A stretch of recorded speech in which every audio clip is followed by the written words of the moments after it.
Thomas Paine, Thomas Paine, Thomas Paine, Sam Adams, Sam Adams, Sam Adams, Benjamin Franklin, Benjamin Franklin, Benjamin Franklin.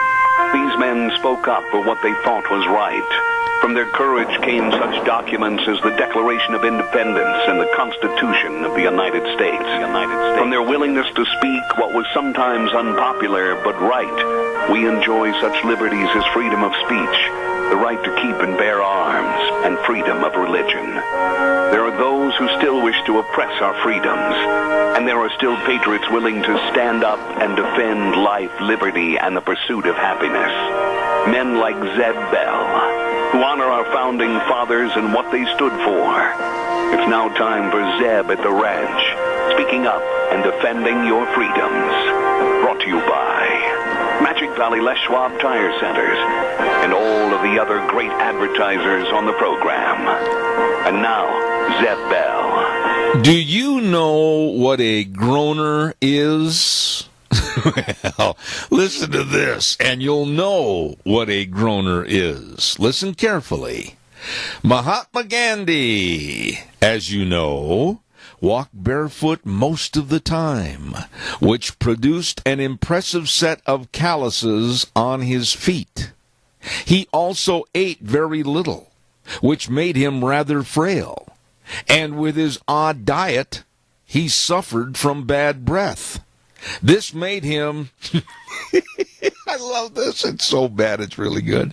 This made him a super calloused, fragile mystic, hexed by halitosis. I love that. It's a groaner, all right. Thank John Bond for that one. Good morning. Here comes Kate Smith, and God bless America, followed by a patriot with our Pledge of Allegiance. Good morning.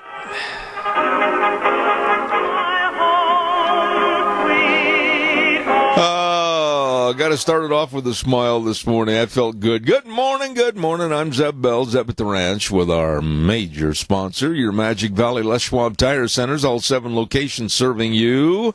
And, of course, some of our great advertisers like Western Waste Services, always at your disposal. Call them at 734-6969. Now, without further ado, it is time for one of our great listeners and a Pledge of Allegiance. Good morning. Well, good morning, sir. You're not a listener, you're a worker. Well, I'm your right-hand man, and I thought I'd do the pledge. Oh, well, good. Do a good job for us. Will do. I pledge allegiance to the flag of the United States of America and to the republic for which it stands, one nation, under God, indivisible, with liberty and justice for all. Well done, my friend. Well done. Hey, you want to hear another groaner? Go for it. All right, here you go. This is a good one. This is really a groaner. Oh, 2 antennas met on a roof. They fell in love and got married. The ceremony wasn't much, but the reception was excellent. Oh, come on. That's a groaner. Oh, my God. Okay, time for the weather, brought to you by Cheney Flooring and Home Design, 1228 Oakley Avenue in Burley. Look for that blue door. Oh, my goodness sakes. Do you need more open space to create more of a chic look at your home? Well, try some natural beiges and grays to open up your space with the new in trend. Oh, my goodness, yes. They know all about carpet and flooring, kitchen construction, home decor, whatever you need to make your house a home. These folks are good.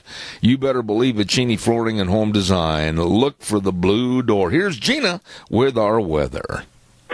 Just a little bit more moisture, then some sun, but going to be cooling off. Good morning. This is Scotty Cameron with your Zeb at the Ranch weather forecast, sitting in for Gina Jameson. Rain and snow is likely today. Going to see a little bit of wind as well. Highs are going to reach around 38 for tonight. Slight chance of snow. Lows are going to be about 17. Then for tomorrow, things are going to clear off and start to get just a little bit on the cooler side. Partly sunny. Highs of 28. Partly cloudy for Thursday night. Lows are around 9. Mostly sunny on Friday. Highs around 24. That's going to continue on to Saturday as well with a high of 22. That's your 7th Ranch weather forecast. Have a great day. Oh, my goodness. Thanks, Scotty. Appreciate you filling in this morning. Great weather forecast for our friends at Cheney Flooring and Home Design, 1228 Oakley Avenue in Burley. Number to call, 678-6945. Look for that blue door. Really good, folks. Okay, let's see what else we got cooking here real quick this morning. I had a public service announcement, but I can't find it. It was right here in my hand. While I'm waiting to find that, which might take a while, I want to also remind you about Ramsey Heating and Electric at 2600 Overland Avenue in Burley. Number to call, 678-0459. Open at 7:30 in the morning till 5, Monday through Friday. And you heard we're going to have a dip in temperatures again, down into the teens, and that means you better make sure your furnace is working efficiently. And they've got all your furnace air filters right there at Ramsey Heating and Electric. All your heating and electrical needs with the people that are really the best. My wife just talked to John Paul this morning. He's going to come out and do some work for us. Ramsey Heating and Electric at 2600 Overland Avenue in Burley, where they provide warm winters and cool summers. Okay. Oh, by the way, I put this plea out yesterday, and I'd like to say it again. I'm working on a little project, and I need some help. I'm putting together something in my older years and trying to relegate back to my younger years in thought and memory. And I'm trying to put a plea out there. Does anybody up in your attic, you know, the kids used to have it and you threw it in a box and it's up in the attic or anything, old cap guns from days gone by, the old toy cap guns, you know, from way back in the 50s and 60s, like for the Lone Ranger and Roy Rogers and Gene Autry and Rex Allen and all that. If you have them, you have no use for them, give me a call, please, to help me finish my little project at 312-2976. That number again, 312-2976. I watched as much as I could last night, and that wasn't very much. I listened as close as I could, and that didn't last long, to Obama's farewell speech. I really have a hard time with that man. I don't like him. I mean, it's just his attitude, the way he walks, and the way he kind of just jogs upstairs. I don't like that man. I'm sorry I don't have to apologize, but you know what I'm talking about. He had every right to give his farewell speech last night. Absolutely. He had every right to thank the people, including his family members and members of his staff and Joe Biden and everything else. But really, the full coverage of that speech just left me cold. And it only took about 2 minutes into that speech to have the audience start chanting, 4 more years, 4 more years. And I thought, oh, please. How much money did you find taped underneath your seat to say that? 4 more years. You know what? And most of the pundits that have talked about Obama and graded him on his 8 years, you know, it depends on what station you're listening to or watching, whether it's CNN and MSNBC. Oh, they love Obama, man. We can't stand to see him go. Why, he's our man. Yeah. Well, when you take the highs and the lows, and you're fair about this, honestly try to be fair. Obama's presidency is ranging right now from a C to a D minus. There's quite a spread there. And almost everybody, surprisingly, has given Obama an F. I mean, you failed the course for his race relations. That's right. Failed opportunity for the first mulatto to be president to really make race relations better. And he did not. I'd like your thoughts on it. If you sat there and in a grueling 58-minute speech, sat there and listened to everything. You're tougher than I am. Give me a call, 436-2244, 1-866-927-4587. I couldn't handle it, man. I had to leave. Don't forget Denny's Restaurant, America's Diner, 611 Overland in Burley, and their other location at 291 Pole Line Road in Twin Falls. I'm telling you, they have got the best. Have you tried the salted caramel and banana cream pancake breakfast? 2 buttermilk pancakes with shortbread pieces cooked inside, layered with vanilla cream and topped with fresh bananas, warm salted caramel sauce. Oh, man, I'm hungry. I'm headed now. You take over the program wheels. It's all yours. I'm headed for Denny's Restaurant, 611 Overland in Burley, America's Diner, the home of Zeb's Lunch Bunch. And we've had some calls. Our lunch bunch will be next week. Not this week. Somebody had a mistake on that. Next week on the 19th, our next lunch bunch. Looking forward to it. Excuse me. Calls welcome, 436-2244, 1-866-927-4587. Well, thank you much. Good morning. You're on the air. Hey, you got me beat. I looked at the guide for the TV and went, Obama's speech. Oh, no. Went and watched something else. I didn't even watch it for a second because I didn't feel like rolling my pant leg for his BS. You know, I got to be honest with you, only because this is my business. Did I try to tune in, and did I try to take notes, and did I try to listen and watch? But I don't know about your attitude, but just the ego and the cocky attitude that he portrays, and the we did this, I just can't handle the man. No. And you're right. Race relations are worse than they've ever been. I have, across this country, my dear lady, many, many friends in various races. And I want to say this as polite as possible because in this day and age, you're always going to get criticized. I have talked to many of them, black, Hispanic, Asian, etc., and they are absolutely, to a person, appalled that this man let race become so contentious during his 8-year reign. What are your thoughts? Exactly. He could have done so much more as the first mulatto president. I'm glad you said that because he is not black. That's right. He's very little, actually. But he could have done so much for Chicago. He could have done so much for the inner cities. And as far as the thing that really bothers me is the only race, quote unquote, they talk about is black. What about the Native Americans, and what about the people from I'm going to call it Asia because that's a continent, Yeah. No, they are still, some of them are still, but the people from the white people who are European, I should say, who live in certain areas don't have it any better than the people that live in the inner city. So. I've got to tell you this story real quick, and I want your response, but it was about a year and a half ago, I think it was. And I made reference on a program to how I was sick and tired about everybody giving the name tag of being black, the first black president to Obama, when in all essence and honesty, and you can look it up in the dictionary, anybody can, and under the word mulatto, it means the crossing of the black and the white race, Caucasians and Negroid. And that's what Obama is. He's a mulatto. And I never will forget how this person went into a diatribe against me, calling me a low-class racist and everything else. What is wrong with saying the terminology as truth as the same as it would be calling myself a Caucasian? What is the difference? Please tell me. Nothing.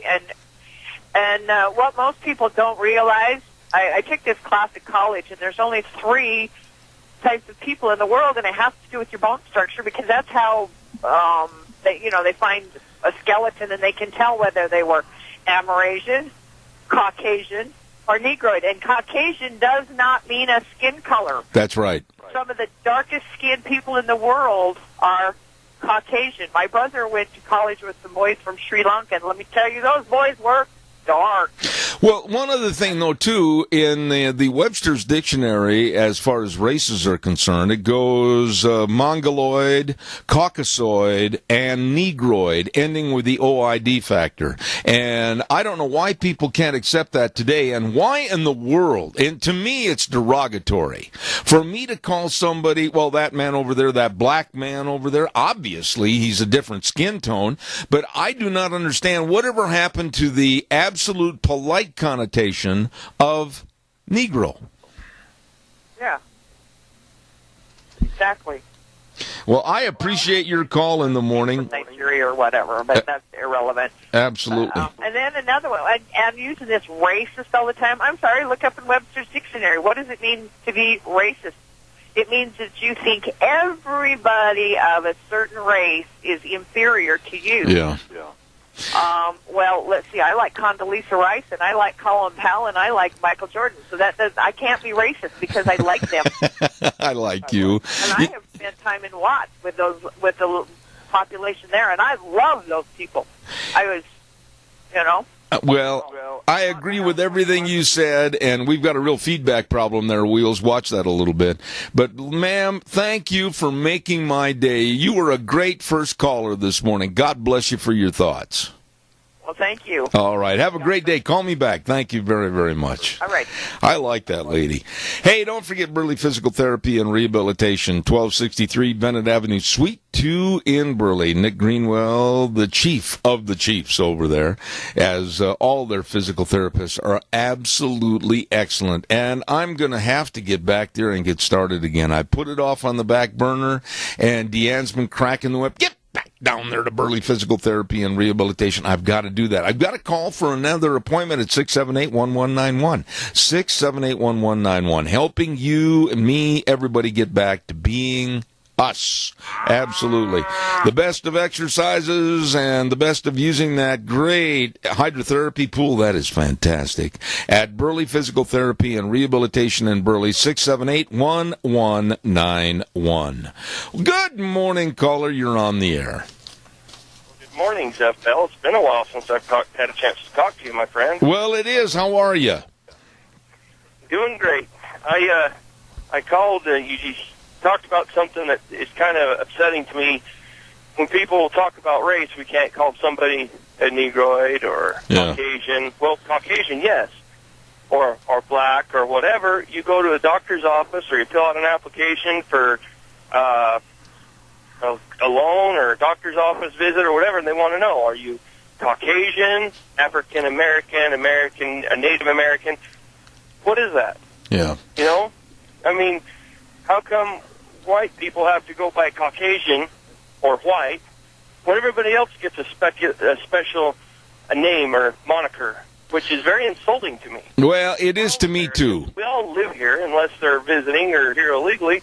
We're all Americans. Yeah. Why can't we just say white, black, Caucasian, whatever? I mean, that's who we are. That is the way God made us, and God does not make mistakes. I am not ever going to go with the hyphenated Americanisms. In other words, I've said this before, I am not going to call somebody and say, well, that gentleman over there is an African American. No, I don't know that he's even an American, but I can tell you that Negro standing there in very polite terms is waiting to be accepted or whatever.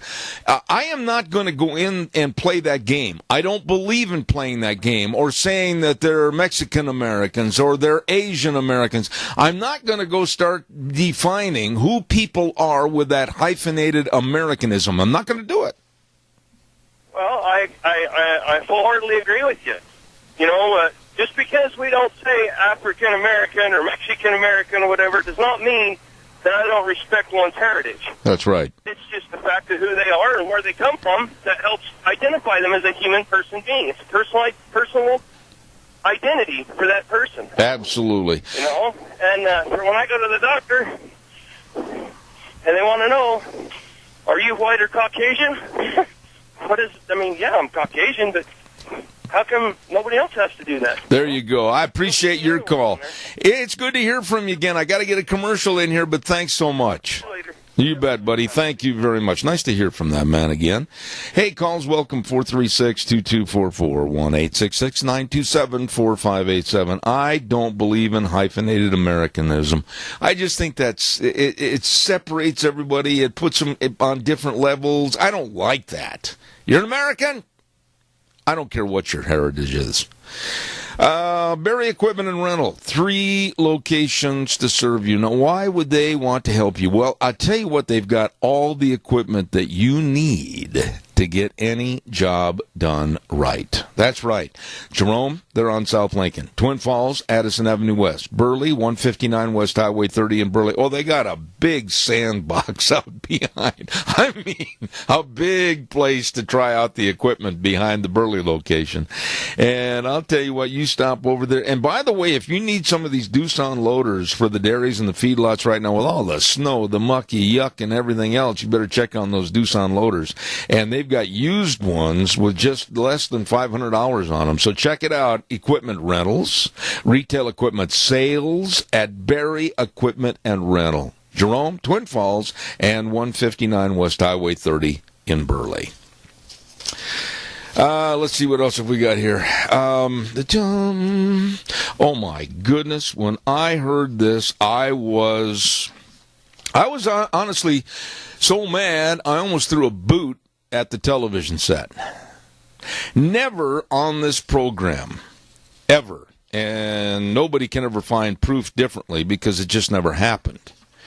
I never have criticized Obama's 2 daughters or said anything that would be derogatory or lessen them. That, to me, is completely out of bounds. Out of bounds. And should remain that way. But did you hear about this disgusting, low-class, subhuman by the name of Ira Madison that writes for MTV? And yesterday at the preliminary session, the hearing for the nomination hearing for Jeff Sessions, his whole family was there. And one of his granddaughters is of Asian-looking features.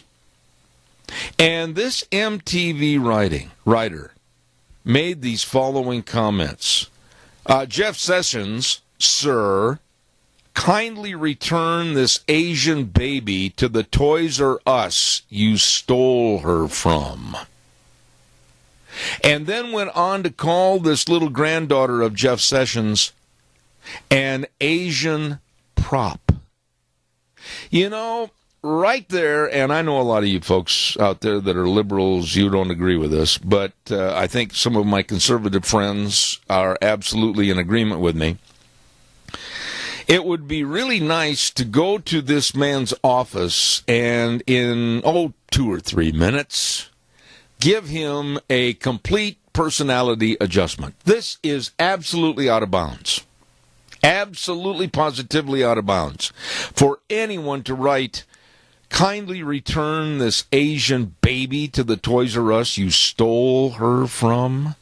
That was Jeff Sessions' little granddaughter. And I've got a picture of her here, and she is absolutely the cutest little girl you've ever seen in your life. Well, this has backfired on this old boy, and I hope it gets really serious, and I hope that he loses his job. And he eventually deleted that tweet, but did not apologize for using this little girl to score what I would certainly call cheap political points. How low can the left go? How low can the left go? Leave the kids alone. This man, I don't even want to call him that. He's just absolutely worthless for doing what he did and printing what he did. Calls are welcome, 436-2244, 1-866-927-4587. Come on, we've had a good run of calls. Don't you dare leave me. Come on, give me another jingle, please. By the way, pardon me for clearing my throat. I've had this little mishap in my throat for the last couple of winters about this time. I don't know why. You may not be hearing everything, and your brain is really good at coping with gradual hearing loss, but don't let it go too far because, man alive, you don't want to lose the ability to hear what you need to hear. I'm suggesting you get a hold of my dear friend Christina Pickup. Christine Pickup at Mount Harrison Audiology and Hearing Aids, 312-0957. Dr. Christine Pickup is the best, and she's located right across from the Minidoka Hospital emergency room, and believe me, make sure you ask for the time to have a hearing screening. You'll be so glad you did. Not going to hurt. It's fun, really. Mount Harrison Audiology and Hearing Aids, 312-0957. You call them for that hearing screening today. Caller, good morning. You're on the air. Good morning, sir. Well, I'm really upset at you. Get in line. You have been very lax in calling, and I don't like that. Well, I've been trying to get my book work done and all my stuff done at the shop, and you got to get this stuff done for the government. Oh, Doug, don't you got 4 or 5 accountants take care of yours. One, and he kind of threw his hands up in the air, draped his necktie over a water pipe, and tried to hang himself. Your lovely wife don't wear a necktie. No, but we take it to another person, and God bless Deanne. If it wasn't for her trying to piecemeal things together that I have rent asunder, I don't know what we'd do. Yeah. It's a good thing you got somebody organized with you, right? Don't rub it in, Dougie. Yeah. Yeah, that MTV guy, that was low. And what I see out of that and what I take out of that is years ago the Democratic Party booed God. Yeah. Which means they embrace evil, the devil. Yeah. And the devil will do anything to deceive you. I mean, and this is what they do. It's just evil. Well, you know something? There is a new leader of the Democratic Party here for the state. Now, I'm gonna say this publicly, Doug, and you are a witness on the other end of this line. I am going to call that lady next week. I am going to invite her either here in my studio or on the telephone to come on and discuss the Democrats and their platform. However, at that juncture, I will say this to you. I'm assuming that it's going to go like it has in years past, and they will renege on even attempting to come on my program, which I think is a total shame. It is. If they've got policies and they've got platform to stand on, why don't they stand up and put it out there? Yeah. The only thing they have, and I've heard several black people back in Washington, D.C. say this, they have nothing, so they resort to race. Yeah. Everything is race with That's them. true. That's true. And for Obama last night, I did listen to him for about 20 minutes and woke up a little bit later and Hannity was on. But I did hear him, he was talking about, oh, dang it, we need to do this, we got to do this, Yeah. we've got to do that. You know, it wasn't about, it's been a great 8 years, I enjoyed serving you guys, let's move on with President Trump. No, it's we've got more to do. We've got more to do. It was almost like, and let me ask you this. I got to get a commercial in, but I want to ask you this question. It was almost like, thank you for letting me be your president for 8 years. I'm not going away. I'm going to be a fly in the milk. I'm going to be a fly on the wall against Trump. Bear with me. Give me a few days, and we'll have a new path to go on. Didn't you get that feeling? Yes. Yes, I did. For a man that has golfed over 300 rounds of golf, president, spent over $85 million or $1 million. $1 million, yeah. On vacations. I mean, this guy, he's one of the worst. Well, Jimmy Carter's glad he got elected. Yeah, no kidding. But, I couldn't stay as long as you did. I gave up. I went back intermittently, but I don't think I spent a full 20 minutes listening to that barrage of I couldn't stand it. But let me just say this. Being that he is now making a quote-unquote permanent residence in Washington, D.C., I have these feelings, and I hope I'm wrong, that this man is going to be more than just a fly on the wall or a fly in the milk for Donald Trump. If I were Trump, I'd get ready for a real full-out war from the left to him from Obama. Exactly. That's exactly it. He's not man enough to step aside like the other presidents have, like Bush did with him. Bush never criticized him once. Yeah. But I'll guarantee you, Obama's going to be criticizing Trump every turn. Well, you've got your gold star back up on the wall for calling this morning. God bless you, my dear friend, and thank you for all you do, Doug. Thanks much. Well, thank you, sir. All right, God buddy. bless. Thank you. Nice man right there. Hey, don't forget, wait a minute, don't forget what? Zeb, you got the wrong sheet here. Where are you anyway? Tell you what, I'm doing the third hour, man. I'm already past all this early stuff. Hey, don't forget our dear friends at Sophie's Chatterbox. Oh my goodness! I tell you what, they got all kinds of omelets and goodies at their restaurant. You ought to go in there for breakfast some morning and knock your socks off. Great. Sophie's Chatterbox, 530 East Street in Rupert, and the bakery with all the cinnamon rolls and the pies and the cookies and everything else. Oh, it's delicious. Check it out, Sophie's Chatterbox. 530 East Street in Rupert. And by the by, don't forget to Minnecasia Sales, 1321 East Main Street in Burley. Zach and the crew right across from the airport. Number to call, 878-2091. I did have a call the other day. A lady said, would you please give me that number for Minnecasia Sales? We want to change our windows. They're old drafty windows, and we want some of those good Western windows you talk about. So I said, absolutely. Here's the number, 878-2091. Zach and the whole crew at Minnecasia Sales, sponsoring Dr. History every Tuesday at 10:06. All right, give me a call, 436-2244, 1-866-927-4587. Ladies and gentlemen, do you know where your money is being wasted? I mean, thrown literally down the toilet.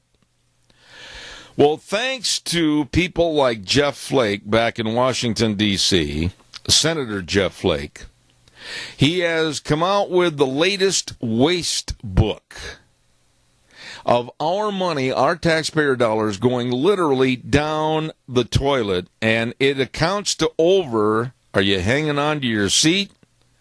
$5 billion. By the way, that's with a B. $5 billion. And I, thanks to my lovely bride, obtained a list of these absolute ridiculous wastages of money. And here's one that ought to be really interesting to you. The government gave $74 million of your money that allows taxpayer-backed loans to be repaid with peanuts. Literally peanuts. Oh, good. How about this one? $1.5 million to test the endurance of a fish on a treadmill. Remember a couple of years ago they were doing it with a shrimp on a treadmill? $1.5 million. Here's one for $5 million. And this one is one of the absolute dumbest wastes of money. The government gave $5 million of your money and my money to study the partying habits of fraternities and sororities. They'd better be, they're going to get sued. For personal encroachment, probably. $5 million to study the partying habits of fraternities and sororities? And then we came to one on the list that was absolutely centering on me because of my fears. I'm not making this up. I had to go to the dentist yesterday. Well, I got this report about Jeff Flake and his report on the wasted money. Listen to this. They also gave $3.5 million to learn why people like me are afraid to go to the dentist. $3.5 million. And then here's another one. $817,000. Now this one I just absolutely couldn't believe. $817,000 in a check to a study at a university to study monkey drool and the evolution of saliva. You can't make this stuff up. That's our money. $817,000 to study monkey drool? Oh, and the list goes on and on and on. $300,000 to study if girls or boys spend more time playing with Barbie dolls. Holy waste. Good morning, caller. You're on the air. Go ahead. I just had to call back. You missed one. What? I don't know the amount, but it was close to $1 million or more, was if dinosaurs could sing. I haven't got that far. I mean, it's talking about Tyrannosauruses if they could sing. I mean, I'm telling you something, Doug, this blows the lid off my almost balding head. I can't believe that we are allowing waste like this. I know it. And veterans are homeless, and the VAs can't get any help at the VA centers, and they're wasting money on this. And our senior citizens can't get an increase for the Meals on Wheels program or the senior centers, and they're wasting money on monkey drool? Are you kidding me? That's right. That's right. Oh. Reminding me, but everybody needs to support their senior centers. I agree with you. And I did find something out. Go ahead. If you are 60 years of age, you can join a senior center. Yes, yes. And yes. Join, whether you go or not join, the numbers increases their benefits. All right, well, I'll tell you something. I want you to write a 30-minute theme and speech on monkey drool and have it ready for tomorrow morning. Thank you. How much money do I get? Not a dadgum dime. See you later. God bless. All right. Caller, good morning. You're on the air. I apologize, sir. They hung up. Oh, I am too. They're calling back, though. There they are. While I'm waiting, I want to remind everybody, hey, there's a big deal going on in Burley tomorrow, and I'm going to tell you about it real quick. Caller, I'll be right there. Don't go away, and it's free. It's the Idaho Irrigation Equipment Show and Conference tomorrow, January 12th in Burley at the Best Western Plus Burley Inn and Convention Center, 800 Overland in Burley. No registration required, and this is going to be quite a show. I mean, they're going to have excellent seminars, excellent education programs, and you're going to learn the latest in the irrigation. This is really something at the Idaho Irrigation Equipment Show and Conference tomorrow at the Burley Best Western Inn, and it starts at 8 o'clock in the morning. Don't you miss it. Okay. Caller, good morning. You're on the air. Boy, give me just a 30 seconds, caller. I mean, don't hang up on me. Wheels, they got to have some patience, don't they? I would definitely agree. Hold on. Okay, buddy. Holy mackerel. Give me just a little bit to finish up on what I'm doing, my housekeeping here with my commercials and everything. Caller, we'll try again. Good morning. It was your goober. That was my wife? Yes, sir, it was. Why would my wife be standing here in the other room calling into the radio program to get me on the air? Hold on, Dean. I'm not sure. She's just giving me some update on the information. Oh, okay. Well, I'll let you talk to my lovely bride of 45 years. Go ahead. Thank you. This is your monkey drool headquarters. Give us a call at 436-2244, 1-866-927-4587. I mean, these studies go on and on. $3.4 million. Now, this one here, unbelievable. $3.4 million to study hamster cage fight matches. What they did is they put these two hamsters. Deanne, you were on the air a moment ago. Yes, you were. And they put these two hamsters in a fight cage and watch them until one hamster literally almost kills the other one. $3.4 million for that. What? Caller, quickly before I do the weather. You're on the air. Yes, Ed? Yes, sir. I'm having a hard time getting through to you. My phone's coming out of Nevada, so I guess whatever problem is down there. But what I wanted to tell you was you kind of disappointed me. You went to sleep on your job. I depended on you to get. I listened to that clown last night, and lie after lie after lie after lie. And I wanted you to catch it, and I thought I'd hear you on the radio today. Straighten this out. Well, let me tell you something, my dear friend. There are times and occasions when I absolutely try to be diligent in my reporting back to you, the general public that listens to this program. But when it comes to listening to the big shiny tooth smile and voice of Barack Obama, I'm sorry I let you down. Okay. Well, I kind of thought while I was listening that you would be more open and be able to let us know what he was actually talking about, I guess. Well, I appreciate it, sir. I'm sorry. Since I got up here, I kind of got to listen to you, and I kind of relied on you like I did do Doug Wright down there. He's on KSL at Salt Lake. Uh-huh. And, I just kind of figured that you want to know the point and the truth.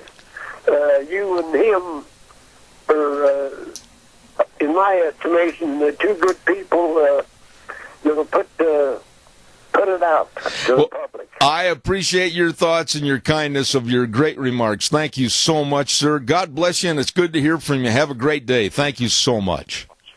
You too, sir. All right, sir. You know, there are certain things that I just don't want to sit and listen to, and that farewell speech that didn't have anything to do with the current onslaught of what's happening in the news. It was just basically a cheerleading session and pat yourself on the back session from Obama. And I mean this in all sincerity. I'm sorry I could not listen to the entire speech.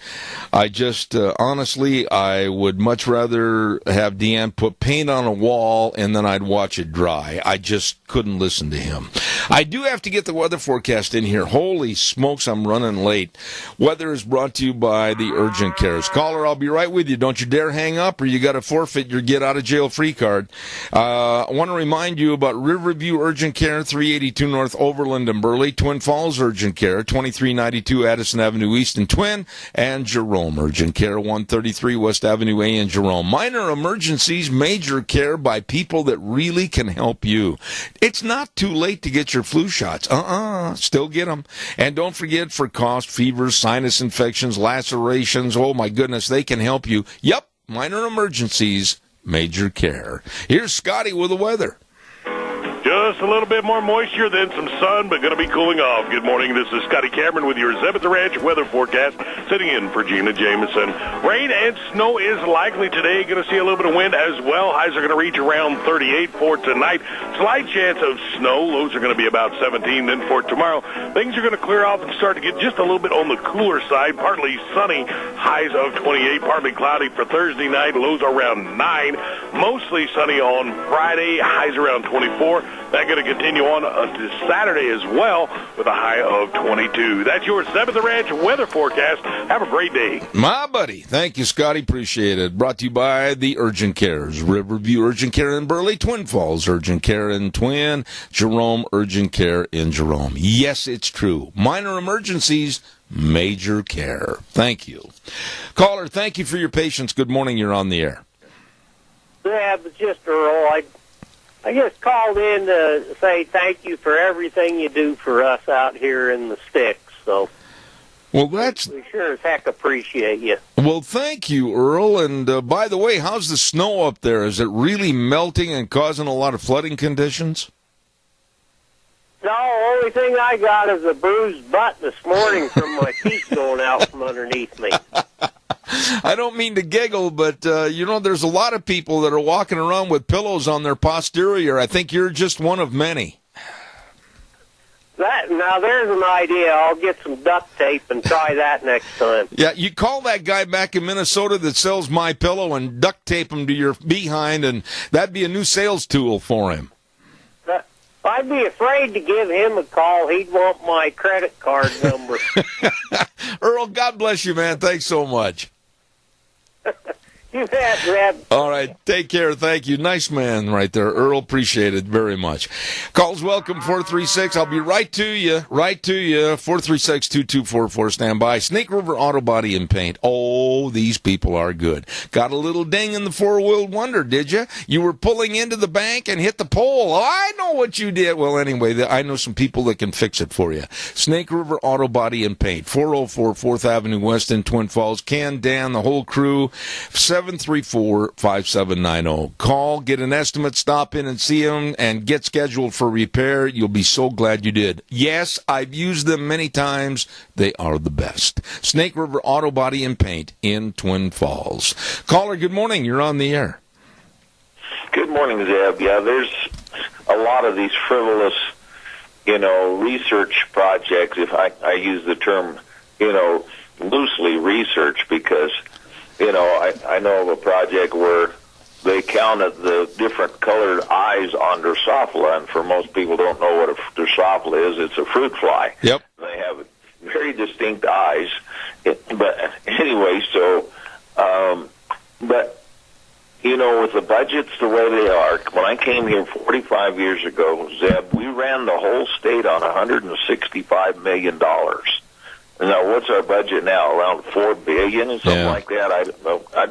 They float around a lot of figures, and a third of that money, of course, comes out of the federal government, which means out of our general tax revenues, and that's why we've got almost a $20 billion deficit. But I've worked in research with different universities, and I can tell you, at the end of the fiscal year, the professors will come to their grad students and they say, we've got this budget money and we haven't spent it yet. So we need to spend that or we won't get get another budget like it next year. Yeah.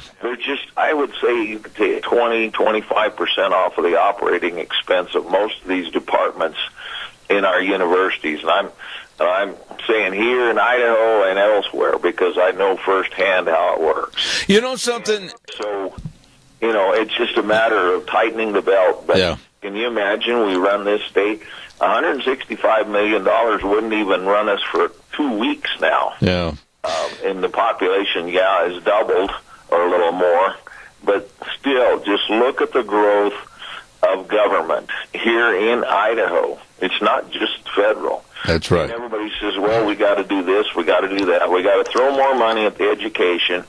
And, of course, as long as we got Common Core, our kids are just going to get more propaganda about environmental nonsense. And hopefully the new EPA director will take us in a different direction. Yeah, whoa. Wait a minute, Adrian, I got to tell you this, and I didn't want you to forget this. Hold on just a second. Don't forget, at 10:06 this morning, we're going to be having Kelvin Beisner on, and he is going to be talking all about the new EPA director and the new appointee by Trump, and I think you'll find it very interesting at 10:06. I got to get a commercial break in, but God bless you, Adrian, and thanks for your call. Yeah, you bet. Well, I lost 2 jobs to the EPA in non-science, so they're not on my Christmas list, okay? Okay, thank you much. All right. I got to tell you what was really disconcerting. We get up at about 4:15 in the morning, and my lovely bride, after we have a little sticky-in-the-throat type bowl of cereal, She starts going in and taking off all my emails, all my news stories that are on my website that have been sent to me from New York City, Washington, D.C., etc. There was nothing more disconcerting than the one about the wasted money in the federal government. Then after you've had your little bowl of cereal, you come in and right at the top of the pile, picture a rhesus monkey in a big picture looking back at you with drool coming out the corner of his mouth. And the headline, $817,000 of our taxpayer money to study monkey drool. What is going on in our government? Absolutely ridiculous. By the way, don't forget our major sponsor, and we're so blessed right here on this program to have our dear friends at your Magic Valley Les Schwab Tire Centers. All 7 locations. Listen. They're calling for more snow, more rain, more ice, more yuck, more muck. You'd better get on in there and check out the snow and ice traction tires. They've got the very, very best there for you. All the different tires for all your driving needs. And don't forget, too, all the batteries, the front end alignments, the shocks, the struts, and the best in brake service. These folks are good. They got all your tire chains. I mean, absolutely all there. The best in service. Lane and Rupert, Dave on Blue Lakes and Twin, Mike and Buell, Mike and Jerome, the Twist family and Paul, Daniel on Poline in Twin Falls, and my buddy Randy on Overland and Burley. Nobody better. Your Magic Valley Les Schwab Tire Centers. You stop in and see them today. Thank you for everybody's calls. It was a great, fun first hour. Appreciate your visiting with us. Right now, we're going to take a little break and go listen to CBS News. They're going to tear us under everything we put together, and we'll be back in about 6 minutes. Wheels, take it away.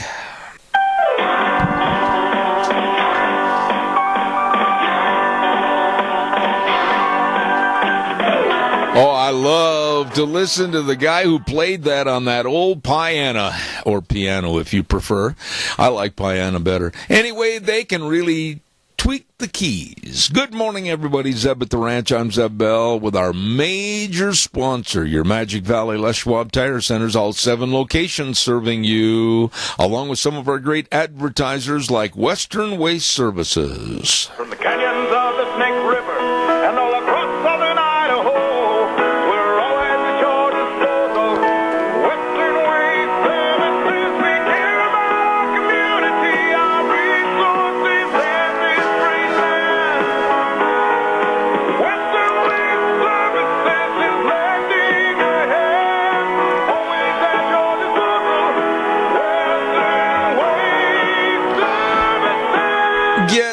the route service. Don't mess with your garbage. I mean, let the pros take care of it. Get rid of it. Wave goodbye to it when Western Waste comes by to pick it up. They are always at your disposal. Call them at 734-6969. Get on the route service. Stand in the house. The big truck comes by. Boom, picks it up, dumps it in there. They're off. Your garbage is gone.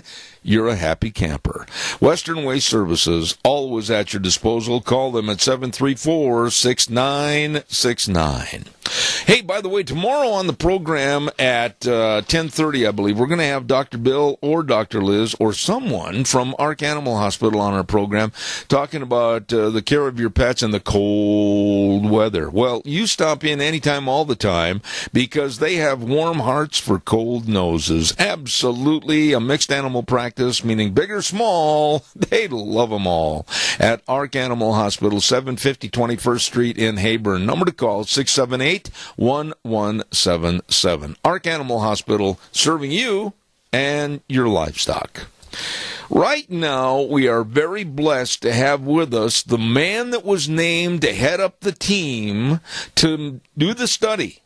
The study that cost us taxpayers $817,000 to study monkey drool. Here's Dave Bego. Explain that to me, Zeb. All right, Vigo, I'm poking fun. Listen, didn't you see Senator Jeff Flake's latest waste book on our tax-paying money? Honestly, one of the categories was our government gave your money and my money to a study to the tune of $817,000 to study monkey drool and the evolution of saliva. Yeah, I heard about that, and I just was trying to figure out how you put a parallel in with me, and that's why I was trying to put you on the spot. I was really working hard how to get a nice introduction for you, but I failed, didn't I? We won't go there, okay? All right, here we go. I know something that you can talk about at long hours, and this would be the Trump transition. The left won't let this election go. I mean, for Pete's sakes, we're looking at months now, and they're still getting more active. They're still getting more stirred up. They're still getting mad. They still want to do something to wreck the inauguration of Donald Trump. What are your thoughts? Well, Zeb, the case is that the Democratic Party and the people behind them, especially the union bosses, they see this as a potential that it could destroy the unions and the Democratic Party, and because they know Trump, when he gets in there, is going to do things to get rid of all the regulations and business regulations and other things that this administration has done to keep the unions in power. And people have got to understand this. The unions are the biggest contributors to the Democratic Party. So these people, the Democratic Party and the unions depend on each other to survive. And they're going to do everything they can to, try and bring this whole situation down. And even though Obama was fairly nice in his speech last night, if you really listen behind his rhetoric, he is basically saying that they need more of Obama, not Trump. That's exactly right. I got to be honest with you, my dear friend. I could only handle a minuscule portion of his speech. It wasn't in my job description to be bored to death for an hour last night, and I only caught bits and pieces of it, wrote down notes, etc. But I got sick and tired of the I'm not leaving, I will be here, kind of like a fly in the wall or a fly in the milk. And that kind of bothers me a little bit because he's got a residence in Washington, D.C., and I think this guy's going to be more than trouble for the Trump administration. Well, I absolutely do, and I think, again, it all goes back to this partnership and the fact that these people depend on each other for survival, and they're going to do everything they can to disrupt this administration. And I think I was having breakfast with a friend of mine this morning, and we were talking about it, that the next 8 or 9 months, 10 months, the unions are really going to come out fast and hard against Trump and his new Department of Labor and all that kind of stuff, and they're going to really go after businesses and try to force unionize them before some of these regulations can be gotten rid of. And it's going to get ugly. It really is. Now, Dave, when you say they're going to really go full bore at these various companies, various businesses, et cetera, to try to enhance more labor union employee membership, what can they do? I mean, I've read your books, and I know that they'll resort to almost anything. What kind of arm twisting do you expect? Well, they're going to do the same things that I talked about in my book, and it's already happening. In fact, I just had the president of the CIE in my office here before I come on the phone with you. That's the Center for Independent Employees, and I'm on the board. And he was coming through the Midwest and wanted to stop and thank me for being on the board last year and helping them and everything. And we talked, and he says that he is beginning to see more and more activity where the unions are out there trying to force companies to sign neutrality agreements, and they're intimidating them and threatening them behind the scenes and stuff like this. And we're going to continue to see more of these kind of tactics. And in Washington, we're going to see the unions and the Democrats try and really stop some of this deregulation that the Trump administration is going to do. How concerned are you on a scale of 1 to 10 that this disruptive attitude and this absolutely not giving in and admitting that the Trump administration and the GOP won the election, I see this as the most divisive time in America ever since the Civil War. Do you agree with me, or am I being just way over the board on this? No, I think you're right, but it's kind of like, and I did watch all of his speech last night, and it was typical what I call union rhetoric. They throw out there, talking about things that they've accomplished and what they need to continue to do, and but he would chip in words like every once in a while, like we need to continue to organize, and then he'd throw in the union every once in a while on that, and he says, but we're doing this for to continue to shrink inequality and demographic change and and all this kind of stuff. He tried to make it sound flowery, which they do. It's like we're doing all these things for you people out there, and you need to stand behind us and continue our legacy and stuff like that. When really what they're saying is that we need to go out and fundamentally change America and organize people and get them on our side so that we can grow our power back. Yeah. When you look at all the appointments, the nominations, and I've got the complete list right here in front of me, and right now we're seeing the hearings that started yesterday for Jeff Sessions, and I'm going to stop right there because of an absolutely disgusting MTV writer that really slammed Jeff Sessions and his family when Jeff was holding his granddaughter on his lap, and she is of Asian descent.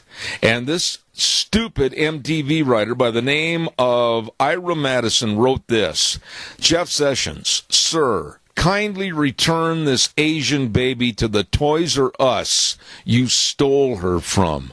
What kind of a lowlife would say something like that and put it in print form? That's who these people are, Zeb, and too many Americans don't understand this stuff, and I didn't realize it until I was attacked by the SEIU, and they did the same thing against me in the press, and use the same type of language and stuff like that. And these people, they don't get it. The only way they know how to try and get their way is to abuse other people, intimidate them, and make them look bad. And unfortunately, the mainstream media behind the scenes is being intimidated and controlled by the left. Absolutely. Now, what do you think about these appointments? I want to ask you an honest opinion, because personally Governor Mike Pence, now the Vice President. But when you talk about Rex Tillerson and you talk about Jeff Sessions, or you talk about national security, Michael Flynn, I mean, do you, Dave Vigo, have any thoughts or worries about some of those nominations? No, not at this point. I mean, they're going to keep throwing stuff up that these people have conflict of interest because, like Tillerson, with ExxonMobil around the world and that, and in Russia, they're going to keep throwing that stuff out. That's what they do. But the other side of that is these people have good business minds. They've had to be in tough negotiations. They know how to stand their ground and, work things out in the favor of the United States and helping make America great again. And I think they'll do those things. And, if there is one of them that turns out to use his authority and power in the wrong way, then he should be thrown out. But at this point, I don't see that. I'm looking at this complete list, and I don't care if it's Ryan Zinke, Secretary of the Interior, Secretary of Defense James Mattis, or if it's Homeland Security John Kelly, or Jeff Sessions as Attorney General, Secretary of Energy Rick Perry. You've got to really sit back and admire the list of smart, successful people that Trump picked. Well, you do, and a big percentage of them are business people, and that's what we need in this country. Too long we've had people in Washington that, their whole life has been in politics, and they don't understand how the free market really works and capitalism really works.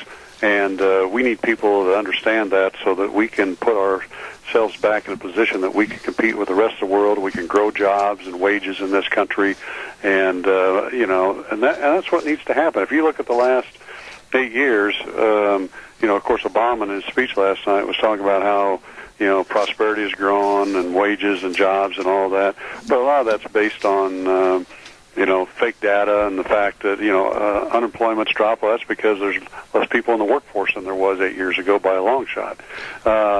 So, they misrepresent the facts, and that's what they do. And we need people that really understand the facts and use them in the right way. Let me ask you this question. I think we talked about this 2 weeks ago, but refresh my memory. From the get-go, January 21st, for the first 100 days, what does Trump, in your opinion, as a very successful businessman, what does Trump need to do in that first 100 days to really make everybody sit up, pay attention, and go, wow, this man is a leader? Well, I think he has to, first of all these regulations, I think I was reading the other day that Obama has introduced like 4,500 different regulations that are really hindering the growth in this country, and he has to go after those and really put in the tax situation that we have in this country and fix that in Obamacare. And I think if he does those things, what will happen is business in the markets will start to rise, and people will get jobs and wages will rise, and that'll really get everybody's attention because that's what people are really looking for. The Democrats as a party, really, what can, in your opinion, and I want to be fair on this program, what can they hang their hat on for future elections? I mean, are they the party of no? Are they the party of I'll call it the sins, really advocating all the differences in our society and supporting the LGBT? Are they the party of more money wasted, like we've got that waste report coming out this morning? I mean, really, what can they, the Democrats, hang their hat on that the general public, especially in the Rust Belt and out here in the farm areas, etc., want to possibly switch in the future and support them? Well, I don't think they can. I think they're going to have to change their direction, and they're going to have to disengage themselves from some of these far-left people like the union bosses and the Soroses and people like that are taking them in the wrong direction and really want to fundamentally change this country to a socialistic society and get America to understand that, no, they are in favor of a democracy and a free market society. And I think they're going to have to change their approach to everything if they're going to have a chance in the future. Dave, we always talk about Soros and his money and his evil and what he's trying to do to serve the left and totally disrupt anything with conservative values. But when this man passes, and he's an old man, quite frankly, he doesn't have that much time left on God's green earth, I don't think.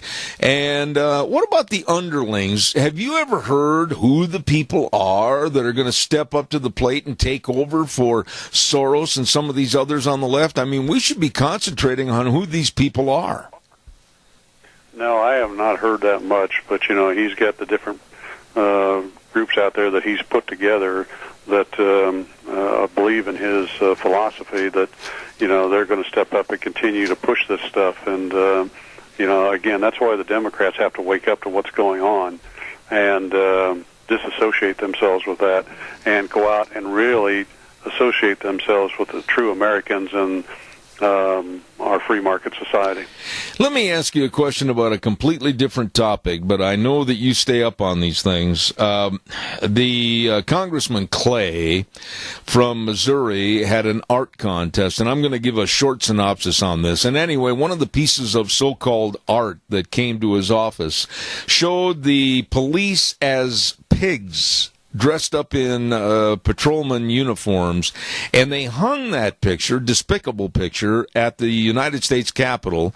And Duncan, I forgot his last name right now, not Duncan Turner, but the representative from Duncan Hunter from California, and others have taken the picture down on numerous occasions, taken it back to Clay's office as not being indicative of what they think about police across the United States. But the left seems to be hell-bent on denigrating our police forces. What do you think about this painting? Well, it's just another instance of, part of their agenda to bring down this country. They don't want a police force. They want to control things. They want to have their own security system, people that control this country. And we're going to continue to see this because Zeb, and again, I've said this on your show, I sound like a broken record, but these people only know one way to win, and that is through misinformation, intimidation, and control, and taking things over. They don't know how to really work in our free market society. I mean, Soros proved that with what he did over in England and what he's done in this country in many instances, and so do the union bosses. And, I think if you look at the election, union membership voted in favor of Trump. They're waking up to the fact that these people, what they're spouting is rhetoric. It's not truth. They tell them what they want to hear, but when it comes down to the bottom line, they don't perform and help these people. And I think America's waking up. I do too, and I hope so. We're going to end this segment on a little bit of a lighter note because I want to talk a little bit sports with you. Now, number one, I noticed as I went through the dial the other evening that my Wisconsin Badgers defeated your Indiana Hoosiers. Any comments on that, on the hardwood? Yeah, I'm not real big on our coach at IU, to be honest with you. I've been watching a few of their games, and there's games that they should win and be doing a lot better at. I think just like with our Indianapolis Colts, there's a coaching problem. However, I don't know if you heard, the Colts are going to keep the head coach this year. Yeah, and I was surprised over that. I really was. Moving to one other area of talk that we've discussed many times, and that, of course, is my Green Bay Packers. You've got to admit, and I'm going to have to flourish this up just a little bit. When they were 4-6, I, on this program, with you on that Wednesday's program, I said they are toast, they are done, stick a fork in them, and then all of a sudden, Rodgers said, we're going to run the table. Holy cow, they're one of the absolute best right now going into the playoffs. Well, they are, and I hope they do well. I was glad to see them turn around and wake up, and, I wish the Colts could have done that, but it's going to be interesting when he's going to this. Like I said, I hope they do well, and I'll be rooting for them. One last thought, Dave, real quick. I've got about 2 minutes left here, and I wanted you to comment. When Reed Flake had this report on the waste of our money, every single person in the United States, every single person that contributes to colleges and universities or whatever as a taxpayer, they should be absolutely appalled at this $5 billion with a B dollar waste that the government is doing, whether it's $74 million that allows taxpayer-backed loans to be repaid with literally peanuts, $1.5 million to test the endurance of a fish on a treadmill, $3.4 million for hamsters in a cage fighting match, monkey drool. I mean, the list goes on. Why isn't the American public just absolutely livid about this? Because they don't pay attention to it, Zeb, and that's the problem. And that's why we need a change in government, and we need business people in there. And quite honestly, at a lot of our major universities and colleges across the country, we have people in there that are teaching this socialistic type of thing, that government should take care of you and do everything and provide money and that. And a big problem with this is, and I've spouted this many times, is I think before people become college professors and that, they ought to be told they've got to work in the free market society for a while and work a real job so they really understand how the economy really works and what people need to do. And I'm hoping the Trump administration moves us in that direction. The devil at my doorstep, the devil at our doorstep. Great blog writer, extraordinary successful businessman, Dave Bego in Indianapolis, Indiana. I salute you, sir. Thank you so much. And by the way, it should be publicly known, I did repay a couple of bottles of wine during the Christmas holiday season. Yes, you did, and I appreciate that. And we're enjoying all the. In fact, I got to tell you this. I didn't even get to nibble on any of the candy and other stuff that was in there with the wine because, it came to my office here and all the employees got into it and took it before I had a chance. Well, so I really appreciate it and the fine wine. Okay, buddy. Thanks so much. Dave Bego, see you next Wednesday. God bless. Thank you. Thanks, and have a great weekend. All right, sir. Thank you. Very, very good friend. Dave Bego back in Indianapolis, Indiana. Let's see, what have I got to tell you about? Oh, that big show tomorrow, the Idaho Irrigation Equipment Show and Conference is going to be at the Burley Best Western Inn tomorrow, starting at 8 o'clock till 4:30 on Thursday, January 12th, and it is free. No registration is required. This is an amazingly good, interesting event. Over 50 irrigation equipment manufacturers, dealers, distributors. They're going to have technical seminars. They're going to have classes. This is where you need to be, farmers. Tomorrow at the Idaho Irrigation Equipment Show and Conference at the Burley Best Western starting at 8 a.m., and it is free. Don't miss it. By the way, too, our thanks go out to my dear, dear friend Joel Heward, manager of Hanson Mortuary, 710 6th Street in Rupert. You know, he came on the air here about a week ago, and I learned so much about him on a topic that many of us just don't want to discuss, and that's death and dying and what to do, what to have done. He makes it sound very simplified and take care of things, and it's just better for the whole family. Please, heed my words. Call them at 436-5636 for the pre-planning brochures and the planning guides, and like I said, help alleviate a lot of the stress on your families. Please, 436-5636. Hanson Mortuary, the staff, the family, Joel Heward, everyone, always treating you with the highest ethical standards with unquestioned integrity. 436-5636. We're going to have a new segment in just a moment that's going to be with us for at least about 8 weeks on this program, and it's called the Legislative Update. Stand by. We've got Senator Kelly Anthon on the phone momentarily, but I also want to remind you about Let's Ride. Highway 24 between Rupert and the world. Oh, my goodness, this is where the fun is sold. They've got all the snow machines. They've got all the timber sled systems, you know, the snow bike conversion kits. They've got all the accessories. They've got a fantastic service department. I'm going to try to get over there tomorrow. They help put a snow blade on my four-wheeler. I'm telling you what, they are good. Open Monday through Friday, 9 to 6, Saturdays, 9 to 5. Let's ride where the fun is sold. Really good people. And while you're over in that neck of the woods, don't forget Cameron and Siemens Insurance, Highway 24 in Rupert. My goodness. Hello, Todd. He's standing there right now smiling. 436-4424. When you think about life insurance, health insurance, retirement planning, employee benefits, think no further than calling them. 436-4424. They are the pros that are dedicated and responsive to your needs. Cameron and Siemens Insurance, 436-4424. Right now, and I'm excited about this because I learn a lot every year when we have done this for the last 3 years. We have had Representative Fred Wood, Speaker of the House Scott Bedke, and Senator Kelly Anthon come on as our guests for this program, and it's called the Legislative Update. And right now, the man that drew the short straw for this morning to kick things off, Senator Kelly Anthon. Good morning, sir. How are you?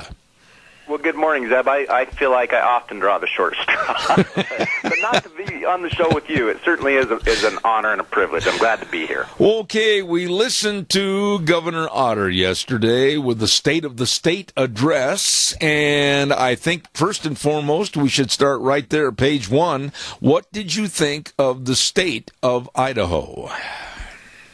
Well, Zeb, I thought, the State of the State's always quite interesting because what it's really doing is sending a signal to the legislature, in my opinion, as to what the governor will and will not do in many circumstances. So, as I heard the State of the State, what I heard yesterday was the sizing up of probably the biggest issue that's coming to the legislature this year, I think, is money.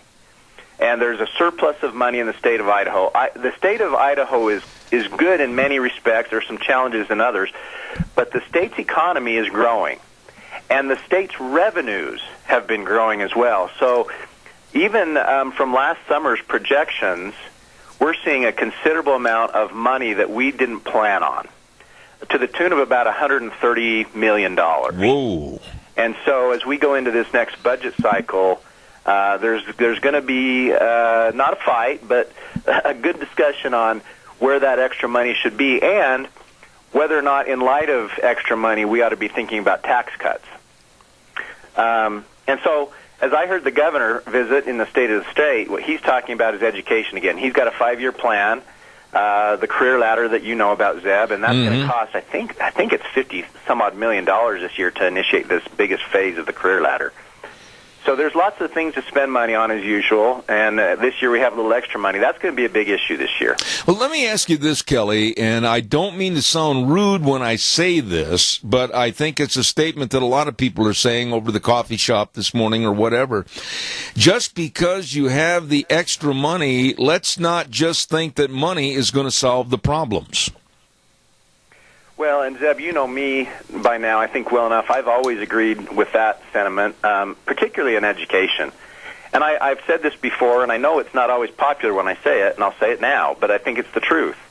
And that is, as somebody who went to Declo High School, in a time where I was 4 to a locker. I mean, I was in crowded. I think our English class had over 40-some-odd students. We were very, very full, and we didn't have a lot of money. And it's not a great environment, but the fact is that when I got to university, I competed.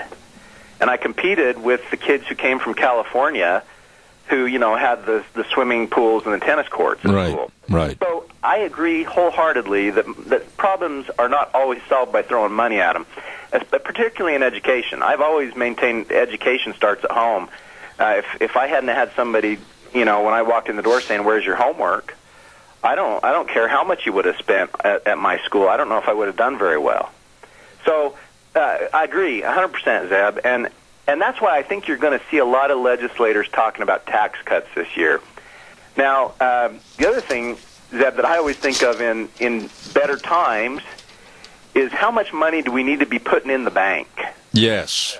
And I think that we really ought to, as a government, be saying to ourselves, it's nice to be able to have extra money, but it's also prudent to have enough money in the bank to survive the next downturn. And if any, as you know also, Zeb, I've done a lot of farm budget work. In my law practice, that's about all I did is wrote farm budgets. But the farm doesn't go broke on the bad years. It goes broke on the good years because you think, oh, I've got a little extra money, I'll go take out a loan for a new tractor or whatever it is. Yeah. And I'm a little bit afraid that when we see these good times, that we don't slow down just a little bit and say, instead of spending everything we've got, let's tuck some money in the bank. Let's think about tax cuts, but let's prepare ourselves, because as sure as I'm sitting here today, we're going to have a downturn at some point. Let me ask you this, Kelly. With the session now underway, and you look at your plate in front of you, of the plate and it's sectioned off, which section on the plate is going to demand the most time and diligence to get it settled during the session? As I look at my personal plate, Zeb, the first thing that comes to mind is my work in the Senate Judiciary and Rules Committee. And I spent the summer studying the foster care program in Idaho, which I think has some real problems. And not just foster care, but the Child Protection Act and some of the way that we administer that.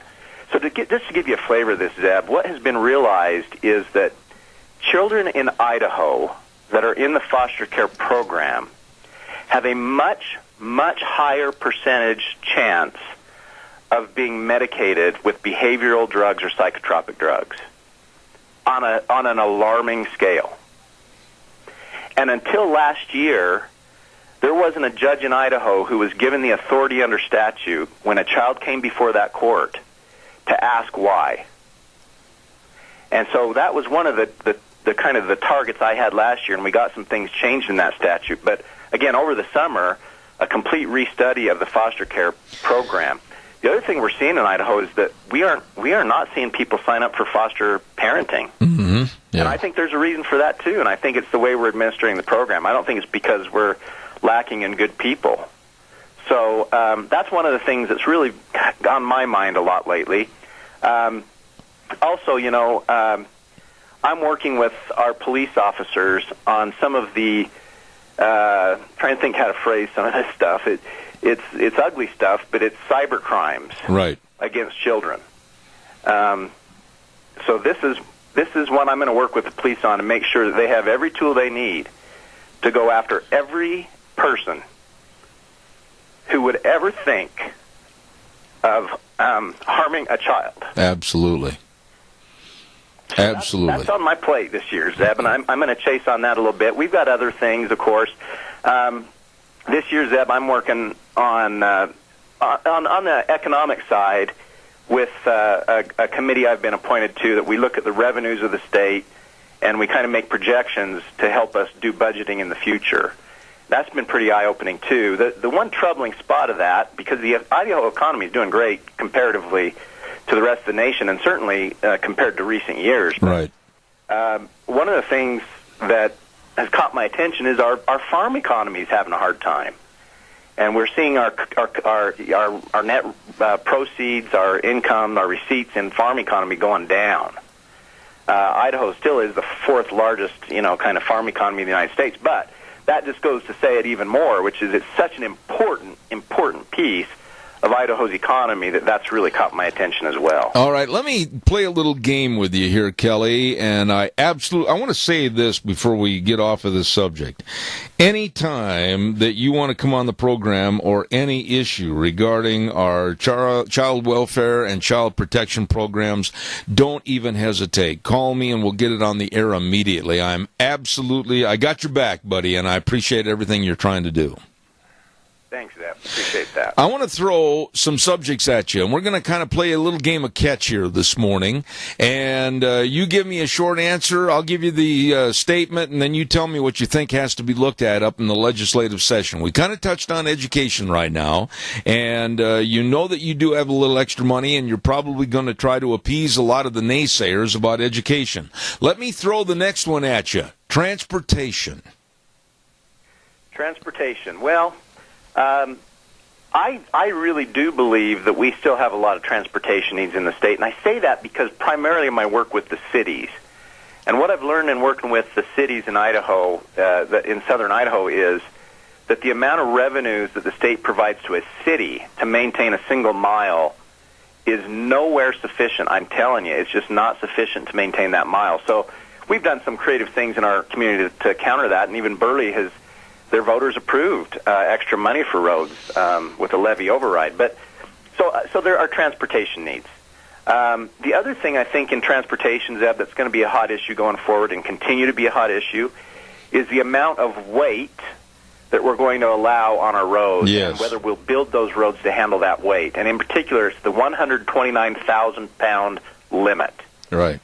And it gets very complicated from there because if you think about it, Zeb, there's a number of, 129,000 pounds sounds like a lot of weight, but it's how you distribute the weight. It's the number of axles you put it on, and so on and so forth. So that transportation, that's a hot issue, 129,000 pounds. All right, another issue that I know is one that is, I hope there are solutions, and I hope there's answers to these problems in the session, but it's health care and Medicaid.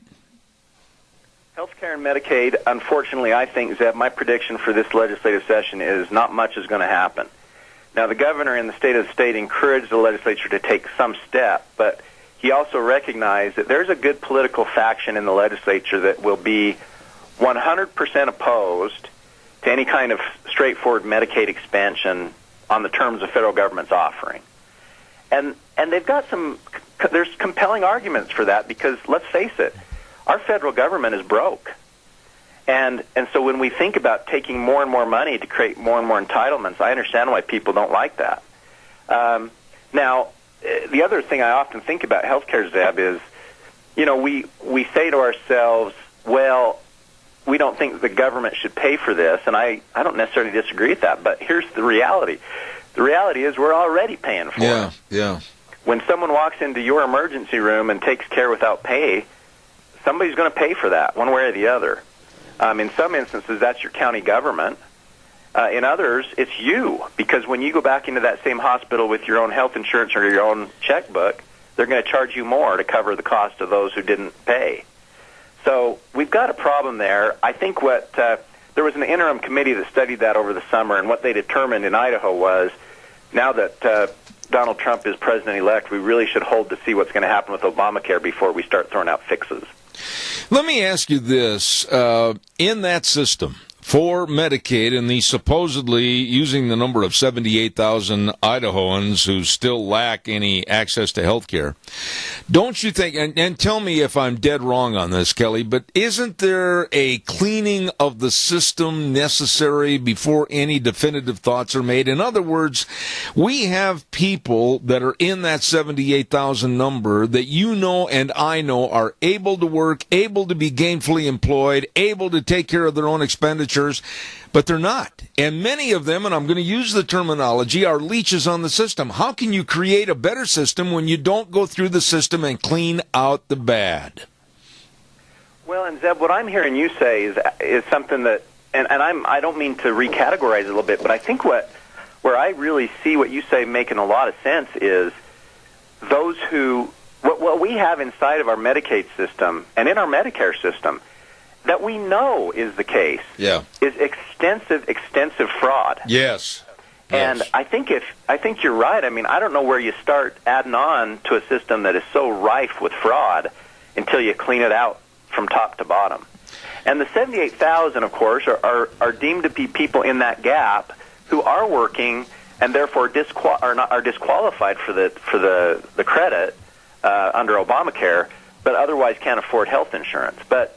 And so that's been the hot issue in the legislature. But the issue you're describing is dead on the money.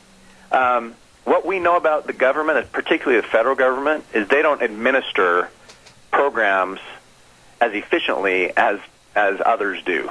We know it.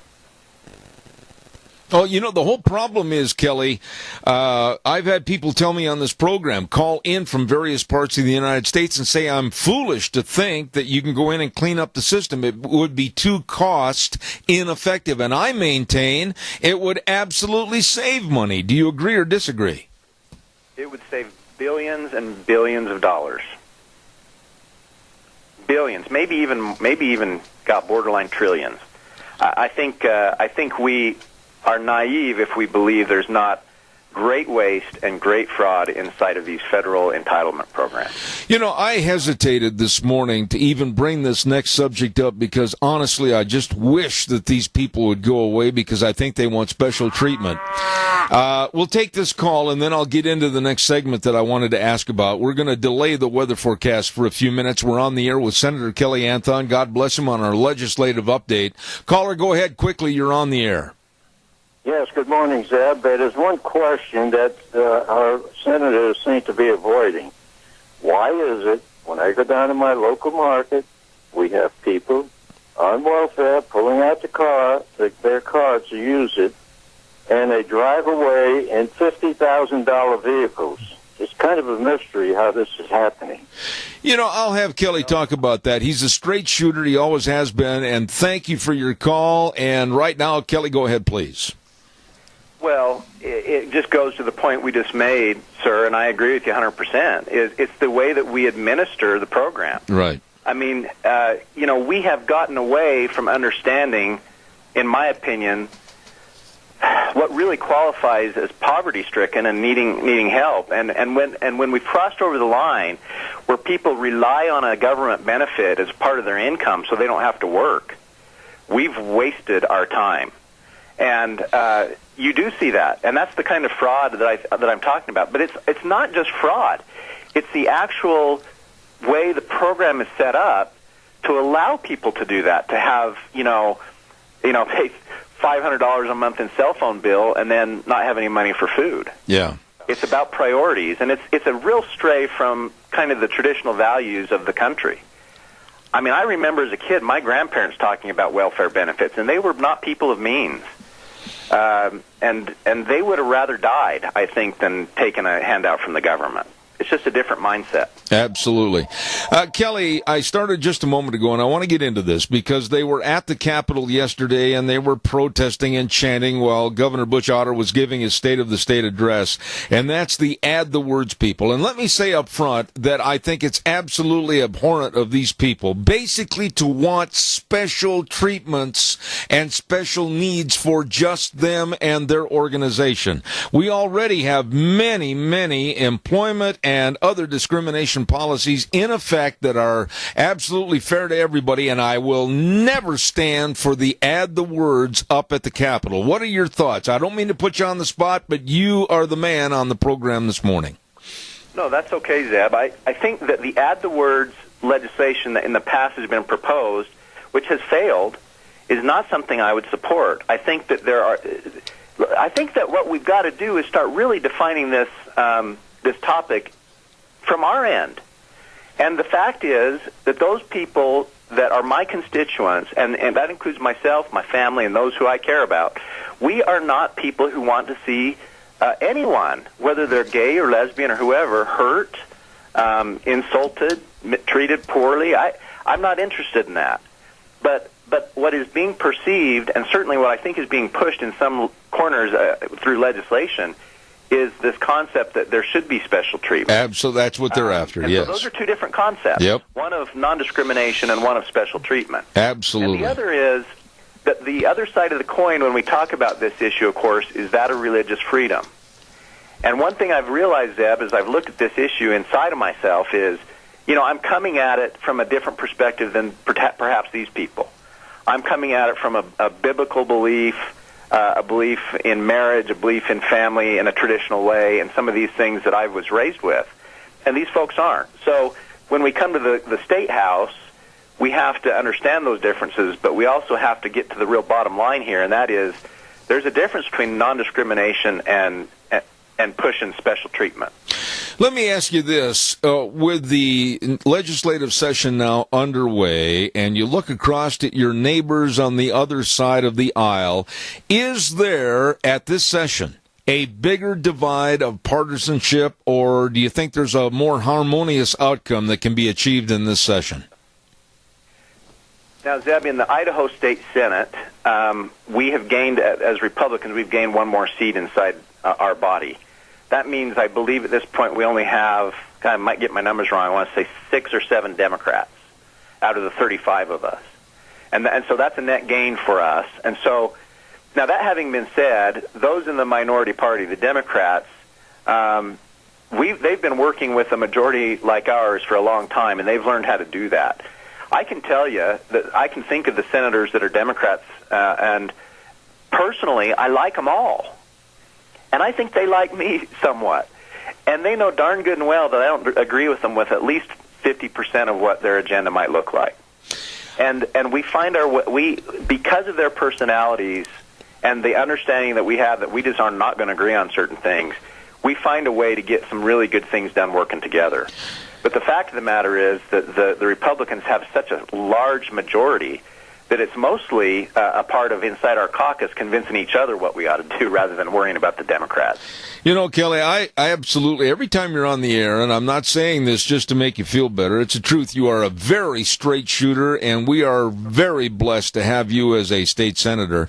Kelly Anthon, breaking the ice, if you will, on our first segment on this program, the legislative update, and this is going to be weekly at this time, and we'll have Representative Fred Wood, Speaker of the House Scott Bedke, and this man right here, Senator Kelly Anthon. You did a great job, Kelly. God bless you, man. Thanks so much. Hey, thanks, Zeb. Thanks for all you do for the community, and God bless to everybody. Thanks so much. All right, sir. Thank you. And I really enjoy visiting with him because you know you're going to get a straight answer, and I appreciate it.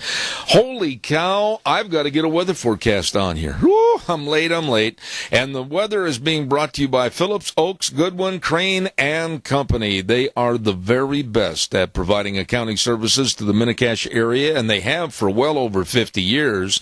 The very best in tax return preparation, tax planning, retirement planning, financial statement preparation. These CPAs are good, and they're serving you in Burley and Rupert. 1710 Overland Avenue in Burley and 625th Street in Rupert. Phillips, Oaks, Goodwin, Crane, and Company. And right now, here's Scotty with the weather. Just Just a little bit more moisture, then some sun, but going to be cooling off. Good morning. This is Scotty Cameron with your Zeb at the Ranch weather forecast, sitting in for Gina Jameson. Rain and snow is likely today. Going to see a little bit of wind as well. Highs are going to reach around 38 for tonight. Slight chance of snow. Lows are going to be about 17. Then for tomorrow, things are going to clear off and start to get just a little bit on the cooler side. Partly sunny. Highs of 28. Partly cloudy for Thursday night. Lows are around 9. Mostly sunny on Friday. Highs around 24. That's going to continue on to Saturday as well with a high of 22. That's your Zeb at the Ranch weather forecast. Have a great day. Scotty, thank you very much. Great job. I tell you what, him and Gina, they absolutely excellent. I appreciate them. Don't forget, year-end tax planning time is here, and especially getting those 1099s that need to be sent out before the end of January. Check out everything regarding tax return preparation, tax planning, business consulting, retirement planning, all of this and more with our friends that are serving you. Phillips, Oaks, Goodwin, and Crane and Company. Absolutely the best CPAs working for you. Get a hold of them today with offices in Burley and Rupert. Phillips, Oaks, Goodwin and Crane and Company. Don't forget to call them today. Bringing you the weather. And, by the way, I want to remind you this real quick, and then I'll take a phone call, that tomorrow, I mentioned this, and I'm going to mention it again before we're off the air this morning. Tomorrow will be the Idaho Irrigation Equipment Show and Conference and showcase the latest information in the irrigation industry. And this is going to be a free event tomorrow at the Burley Best Western Inn, and it starts at 8 o'clock in the morning, goes to about 4:30 in the afternoon, and it is free. Love that word, free, shouted from the rooftops. And no registration is required. They're going to have excellent seminars, excellent classes available on irrigation and new innovative thoughts. I've got the list here. It's absolutely going to be really worth your time to be there tomorrow at the Idaho Irrigation Equipment Show and Conference at the Burley Best Western, starting at 8:30 tomorrow morning. 8 o'clock tomorrow morning, pardon me. All right, let's see. What have we got here before we leave for this hour? Next hour, coming up, very interesting conversation with Calvin Beisner. Calvin has been on our program in the past. He's with the Cornwallis organization, and he's going to talk about the EPA administrator, possibly the nominee Scott Pruitt, and the EPA in general. We're going to talk about that. Then at 10:32, one of my favorites, and you see him on Fox News on their various news programs, John LeBoutelier. I tell you what, he's from New York, a former New York representative, congressman, and we're going to have him on talking about the Trump presidency and all the appointments and what he thinks about the Trump administration. So it should be very, very interesting. And let's see, what else have we got here real quick before I get ready to go? I don't think I've got anything else. I did want to say one other thing about public service announcements.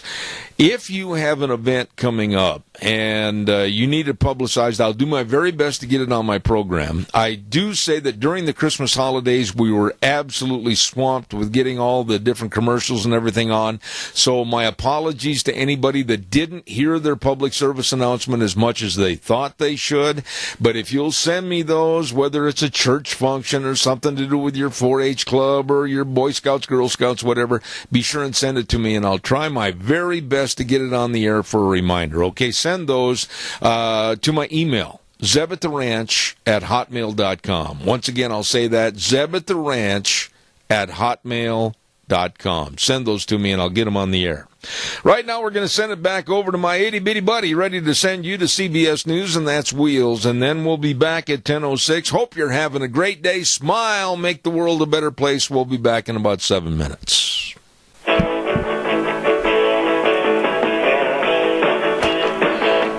Oh, my. As we gaze out our window, yes, I think the forecast that old Scotty gave us is going to come to fruition. Rain, maybe turning to snow, and then back again. Oh, I'd love to have 65 degrees and sunshine. Anyway, good morning. Zeb at the Ranch, and our major sponsor, your Magic Valley Les Schwab Tire Centers, all 7 locations serving you. Really, really good folks. Along with also some of our great advertisers like Western Way one-way services, always at your disposal. Call, get on the route service, 734-6969.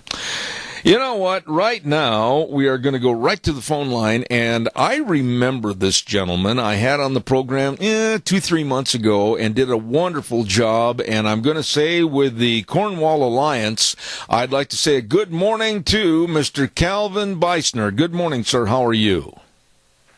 Good morning. Thanks very much for having me back on the show, Zeb. I'm delighted to be with you. I'm doing great down here in sunny South Florida. You're just trying to rub it in, but I'll ask you, what is your temperature and weather conditions right now, sir? Well, down here near Miami, I haven't been outside today. It was really cold yesterday. It got all the way down into the mid-50s. Today I think it's going to be probably around 80 or so. You know, high. Calvin, you really know how to stick the knife in my back and turn it, don't you? Well, I'll tell you what, though, you've got the beauty of Idaho, the mountains and the snow and all that stuff. That's fabulous. Well, praise the Lord, He gives us all kinds of different places to live. Absolutely, and I appreciate that viewpoint. Calvin, I'm very concerned with the powers, the intimidating powers of the EPA, and what we've seen happen during the Obama administration and even prior to that, and now going into the Trump administration. What are your thoughts? Are we going to see a basic, if you will, cleaning up of the EPA? Well, I certainly hope that that's going to happen, and I think it probably will. I doubt that it will be a thorough house cleaning of the EPA, but there should be a lot of it. And the main reason I think that that's going to be the case is that I'm fairly confident that Oklahoma Attorney General Scott Pruitt is going to be confirmed to the Office of Administrator of the EPA. Pruitt is a man who is just ideal for the position. Now, the EPA has the critical task of writing and enforcing regulations that apply statutes passed by Congress and signed by the President to protect the life and health of Americans. Now, that work is necessarily to be bound by those statutes. And unfortunately, for the last 20 years and more, in many cases, the EPA has gone way beyond the boundaries of the statutes, has tried to write new law itself. And unfortunately also, the courts have too many times just simply bowed to its discretion rather than curtailing it, although there have been some good rulings recently, for instance, against its mercury emissions rule that it put out a couple of years ago. But Scott Pruitt is a constitutionalist attorney who understands fully that the making of laws is the job of Congress, and the implementing of them is the job of the executive agencies. And that's going to bring a huge difference to how the EPA conducts its business once he becomes administrator. Let me play a little bit of devil's advocacy with you there, Calvin. What do you think is the game plan for the liberal left to attack Scott Pruitt and try not to let him have that nomination? What do you think they're going to try to do? Are they going to be as insidious as what they're showing now with Jeff Sessions and others? Oh, yeah, if not perhaps even more so. I mean, especially because they have a huge constituency in the radical environmentalist movement, organizations such as the Natural Resources Defense Council and the Environmental Defense Fund, Sierra Club, and so on. All of those organizations, within hours of the time that Trump announced Pruitt's nomination, came out with just scathing denunciations of Pruitt as the fox guarding the hen house, as a man in the pocket of big oil, simply because he's Attorney General in the state of Oklahoma, where there's a whole lot of oil industry, various things like that. Now, the truth is that Pruitt has successfully sued various fossil fuel companies in the state of Oklahoma, forcing them to comply properly with environmental regulations when they had been failing to do so. He's by no means in their pocket. He also is open to the controversies over the contribution of human emissions of greenhouse gases, which come from burning oil and coal and natural gas, to global warming. And they're upset about that. They think that anybody who questions the notion of catastrophic man-made global warming is a science denier, a climate denier, a climate change denier. None of that, of course, is sensible at all. But they pin that on Pruitt. And the fact is that the only time Pruitt has ever addressed that issue is in an article that he did for National Review back in May of last year, co-authored an article in which he said simply that scientists are continuing to debate the degree and extent of human contribution to global warming. And that, frankly, is exactly what the UN Intergovernmental Panel on Climate Change says. So, he's squeaky clean on these things. The left is going to do its best to skewer him. I think with careful preparation and careful work within the committee when it actually holds hearings, he should be confirmed. Let me ask you this, though, Calvin. I don't want to divert away from the main topic here this morning, but you brought it up about climate change / global warming, whatever you want to call it. But this absolute acceptance of, this is the way it is. We don't want to hear any dissenting voices. And then they perpetrate the lie and say 98% of scientists, no, that's not true at all. It might be 98% of the ones they ask, but not 98% of the entirety. Agree that man-made global warming in this. We are seeing cyclical changes in our environment and our weather. And right now, for the last 17 years, and I'll stand behind this, I don't care who gets upset, we have seen a substantial cooling, if you will, in the nation and the world's temperatures and climatic conditions. Why can't we ask questions? Why aren't students asking questions at colleges and universities? Why aren't they pinning their professors down and asking the other side of the story? Have we become that brainwashed? Well, I think it's not just that we've become that brainwashed, but that a lot of these students, and frankly also a lot of non-tenured professors, are fearful for their jobs or fearful for their earning of their degrees if they ask questions. It's very clear already that the academies, the universities, have become totally dominated by political correctness on this issue. This is why Dr. Judith Curry, who has been tenured professor of environmental and atmospheric science for years at Georgia Tech, just about a week ago announced that she has resigned her position there because she is tired of messing with the political correctness over this, and she believes that she'll be more free to follow the good science, the good hard empirical facts on this from outside the academy. So that's the deal. Now, the truth is this so-called 98% consensus or 97% consensus, you can only get that figure if you state the position for which there is supposedly the consensus in the most amazingly bland way. Namely, there's been warming since about 1850, and human activity has probably contributed significantly to it. You know what? I believe that, and so does every skeptic about dangerous man-made climate change I know. What we question is the human contribution big enough to justify fears that it's going to cause catastrophe in the future, and therefore we need to spend trillions of dollars trying to reduce it? That we deny. And frankly, there's no good support for that in the empirical evidence or even the modeling evidence of the UN IPCC. I agree. We have a call, and I'm going to take this question from this caller, but I'm going to ask the caller to be brief because we have limited time. Go ahead, caller. Quickly, you are on the air. Well, in the newspaper again, we supposedly had one of the hottest years on record. I'd like him to comment about the fact that they're using surface temperatures, and they've excluded some of the real coldest areas on the planet, but by using satellite data, it shows we are in a cooling trend. So I'd like him to comment about that, and the fact that the 73 climate change models have all been proven wrong. So I'd like him to comment on those two. Good question. Thank you very much. Thank you, sir. And go ahead, Calvin, if you would, please. One thing, the scientist who is in charge of the U.S. satellite remote sensing program that gives us the satellite temperature readings for all over the world, 24/7, 365, all altitudes, all latitudes, all longitudes, right? This is the best data we have for global average temperature. That scientist is a senior fellow for the Cornwall Alliance for the Stewardship of Creation, which is the organization that I lead, and we're in touch on a very, very regular basis.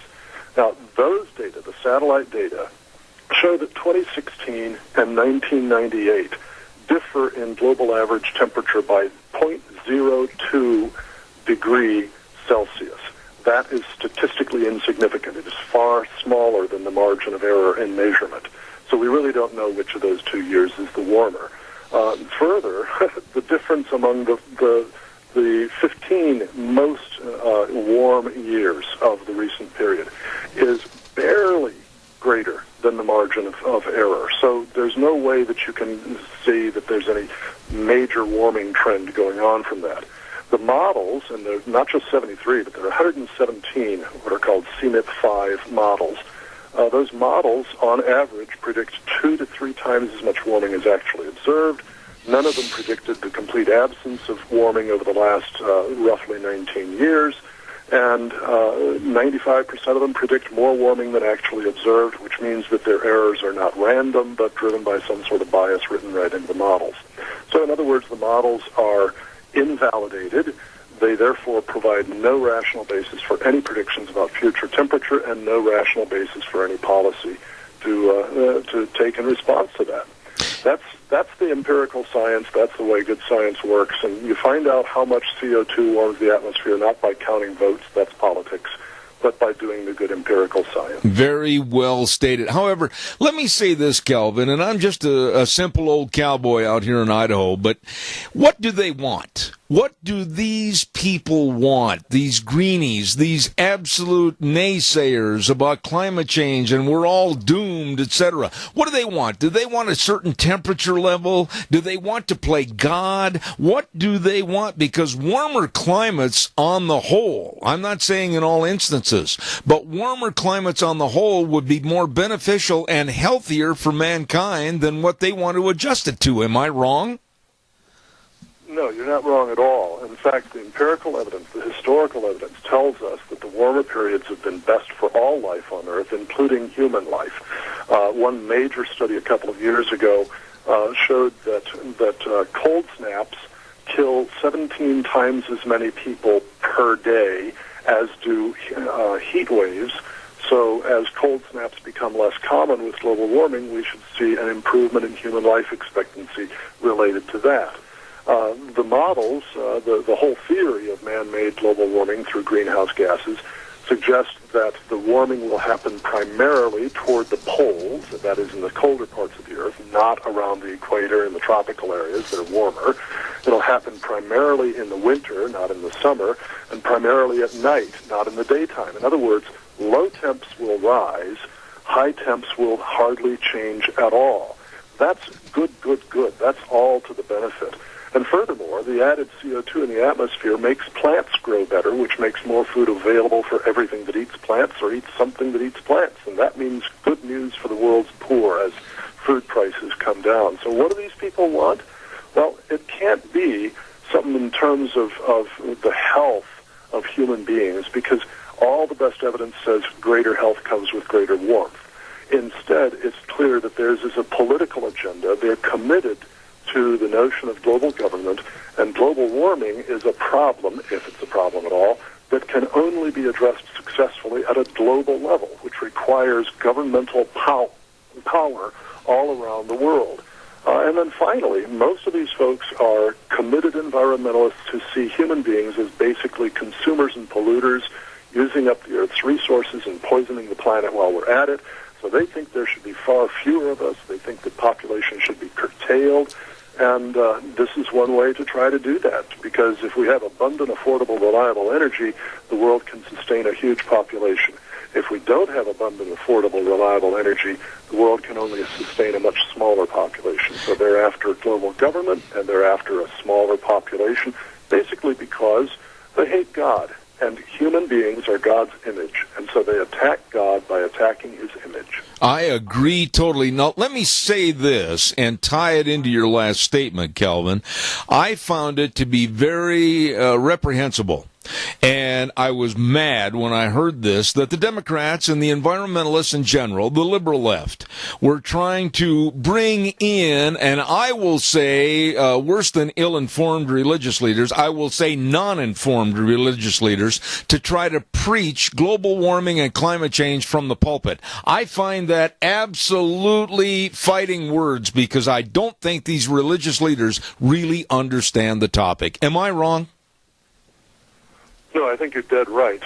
For instance, in terms of Scott Pruitt's nomination to be EPA administrator, an organization called the Evangelical Environmental Network, which, by the way, over the years has been heavily supported financially by left-wing foundations like Rockefeller Brothers Fund and the Tides Foundation and the Energy Foundation and George Soros's various foundations. These are left-wing groups, right? EEN published an open letter denouncing the Pruitt nomination, and the religious leaders who signed it, I actually know a number of them, they are utterly clueless about the scientific and economic aspects of climate change and climate and energy policy.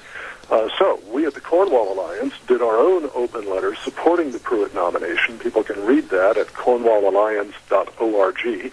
That's cornwallalliance.org, and in our open letter, we not only state the various reasons, the economic, the scientific, and the legal reasons why Pruitt is so well qualified for this position, but we also have signatures not just from religious leaders, many of whom, by the way, have indeed studied this issue very carefully because they're associated with the Cornwall Alliance, but also from a large number of scientists, including climate scientists, and from a large number of economists who specialize in either environmental or developmental economics. So they understand the issues related to this. And our open letter has been sent to President-elect Trump and to various members in the Senate, and we're hopeful that it will help to pave the way to Pruitt's confirmation. But we would certainly welcome more signatures, so your listeners can go to cornwallalliance.org, look quickly for that open letter in support of Scott Pruitt for administrator of EPA, and add their signatures right there online. Let me ask you this, Calvin, and you've always been a straight shooter on my program in the past and today. I just absolutely appreciate your remarks. But on behalf of your organization, the Cornwall Alliance, and your personal thoughts and everything, have you personally been under attack by the liberal left and these environmentalists to basically go shut up and sit in the corner? Oh, of course. Yeah, I mean, they do what's called astroturfing. They put together various fake grassroots groups trying to accuse us of various different things. They say that we're in the pocket of big oil. Gee, I wish so. We could afford a whole lot more if we were. They make all kinds of accusations like this, and we just figure, look, you could spend your lifetime trying to beat those down. Instead, we just keep offering up the evidence. Our attitude is you need true premises and valid logical inferences from the premises to support conclusions. And whether, who presents those and whether he's a nice guy or not a nice guy has nothing to do with the validity of the argument. So we just try to be reasonable and let the other people be silly. When you look at this situation from the Obama administration, where it might have transitioned into the Hillary Clinton administration, and more continuance of the far-left policies and also the greenies and the environmentalists, and now we're looking at Trump, you must have a sigh of relief that at least for the next 4 years we may get a respite from the attack from the enviros trying to change our society. Well, I think we will probably get some reduction of it in terms of what's done by, top leaders in the Trump administration. It's very difficult to really clean house very much in federal bureaucracies because most of the positions are filled by people who are under civil service appointments, and those are very, very secure jobs. It's really difficult to get those people out of their jobs. And, of course, the non-governmental organizations, the green groups like Sierra Club and Greenpeace and Worldwide Fund for Nature and so on, those are going to continue to do their multi-billion-dollar-a-year PR campaigns trying to stump for their radical agenda. So our work is going to continue to be cut out for us. But yes, it is certainly encouraging to see the kinds of people that Trump has nominated, especially to Energy and Interior and EPA. I think he's nominated some very good, solid people there. Let me ask you one final time about the Cornwall Alliance. Please tell my listeners how they can follow this story and also what you're trying to do to help. Thank you. If you'd tell everybody again. Well, great. Thanks much. CornwallAlliance.org is our website. CornwallAlliance.org. We also are on Facebook. We're a network of a little over 60 scholars sprinkled around North America. Roughly a third are natural scientists, a third are economists specializing in either environmental or developmental economics, and roughly a third are theologians, pastors, and ethicists. And we are committed to promoting simultaneously good biblical earth stewardship and economic development for the poor and the gospel of salvation by grace alone, through faith alone, in Christ alone. And we weave those three things together. And so CornwallAlliance.org is the place to go. I hope that many of your listeners will go there right away and add their names to the open letter to support Scott Pruitt for EPA Administrator. You are welcome here anytime on this program. You are excellent and very forthright, Calvin Beisner. I thank you with the Cornwall Alliance. God bless you, my dear friend, and I'll be in touch for the future broadcasts. Thank you so much. Thank you, and God bless your work, too. Thank you, sir. A very interesting man, very nice man, and I feel privileged to have him on the program. I got to tell you what happened this morning, early. My 10 o'clock, 10:06 guest had to cancel because of some health problems this morning, and I was going through my list of people that I hadn't had on the program for a long time, ran across Mr. Beisner's name, and he was so gracious, and he said, "You bet I'll fill in," and he is one of the best, most knowledgeable about what's going on, honestly, with supposed global warming and climate change, and gives really straight answers about the EPA. So thank you very much for being on the program this morning. Don't forget, Thursday morning, my goodness sakes, at 8 o'clock, the Idaho Irrigation Equipment Show and Conference will start, and it lasts all day at the Burley Best Western Burley Inn and Convention Center at 800 Overland and Burley.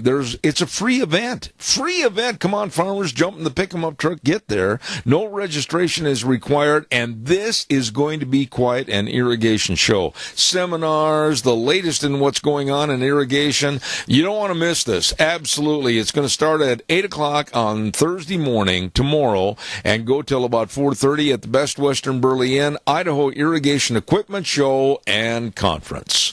Right now, we're going to send it back over to our main studios. We'll be back in about 3 minutes. And now, back to Zeb at the Ranch on AM 1230 KBAR. To reach Zeb, call 436-2244 or toll free 1-866-927-4587. And now, here is Zeb Bell. Oh, man, we've got some great people on the program this morning, and another one is about ready to start on this program, and he's a former New York representative, John LeBoutelier from New York State. Good morning, sir. How are you? Give me one moment, sir. I had tried calling in. He wanted me to give him one more minute, so he must have been wrapping something up. Oh, okay, fine. I'll tell you what, I'll do a quick commercial and be right back, okay?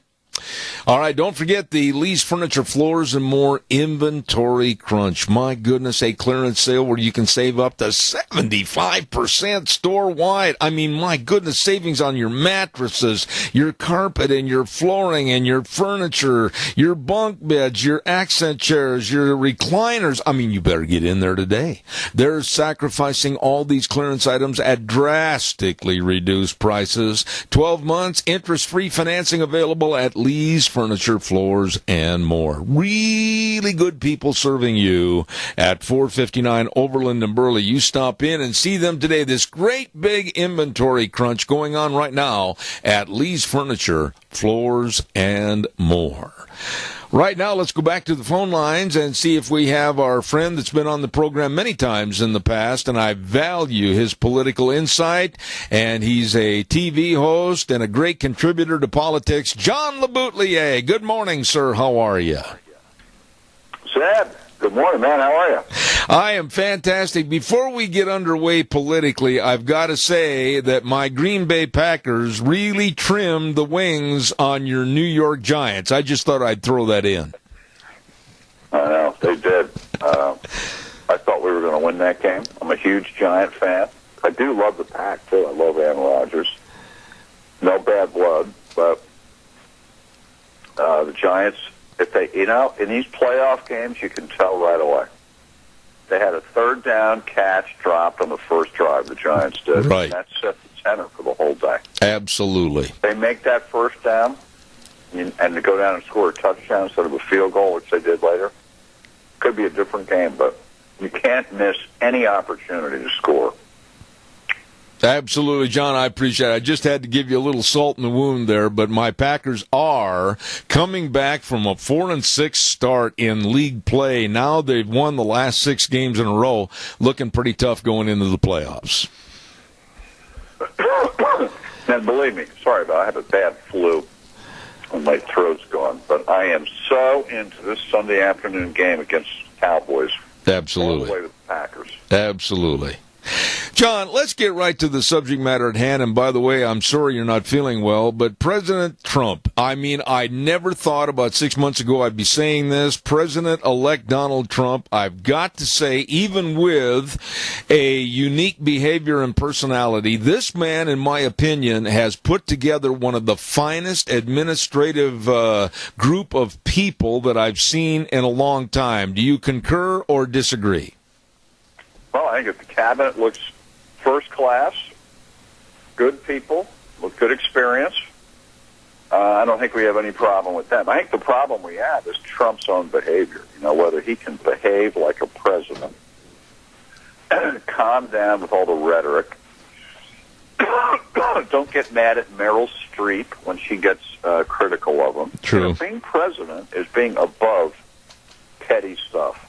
And you cannot let some actress get under your skin.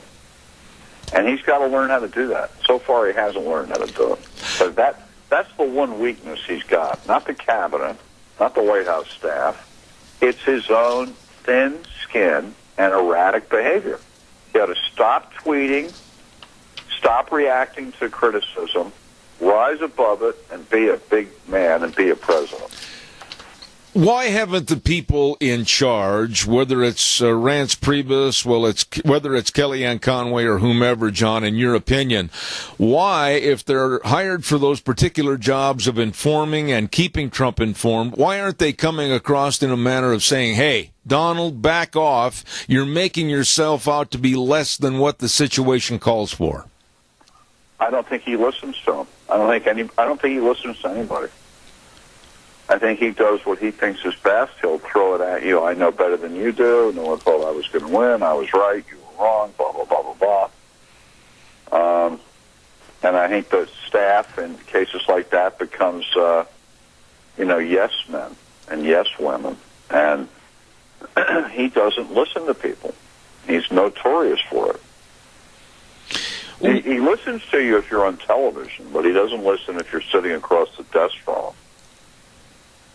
Have you had the occasion, John, with your experience as a former congressman for the state of New York, have you had dealings and personal relationships or sitting down with Donald Trump? Yeah. Do you know the man? I have. Well, I wouldn't say I know him. I've had one-on-one meetings at his invitation years ago with them.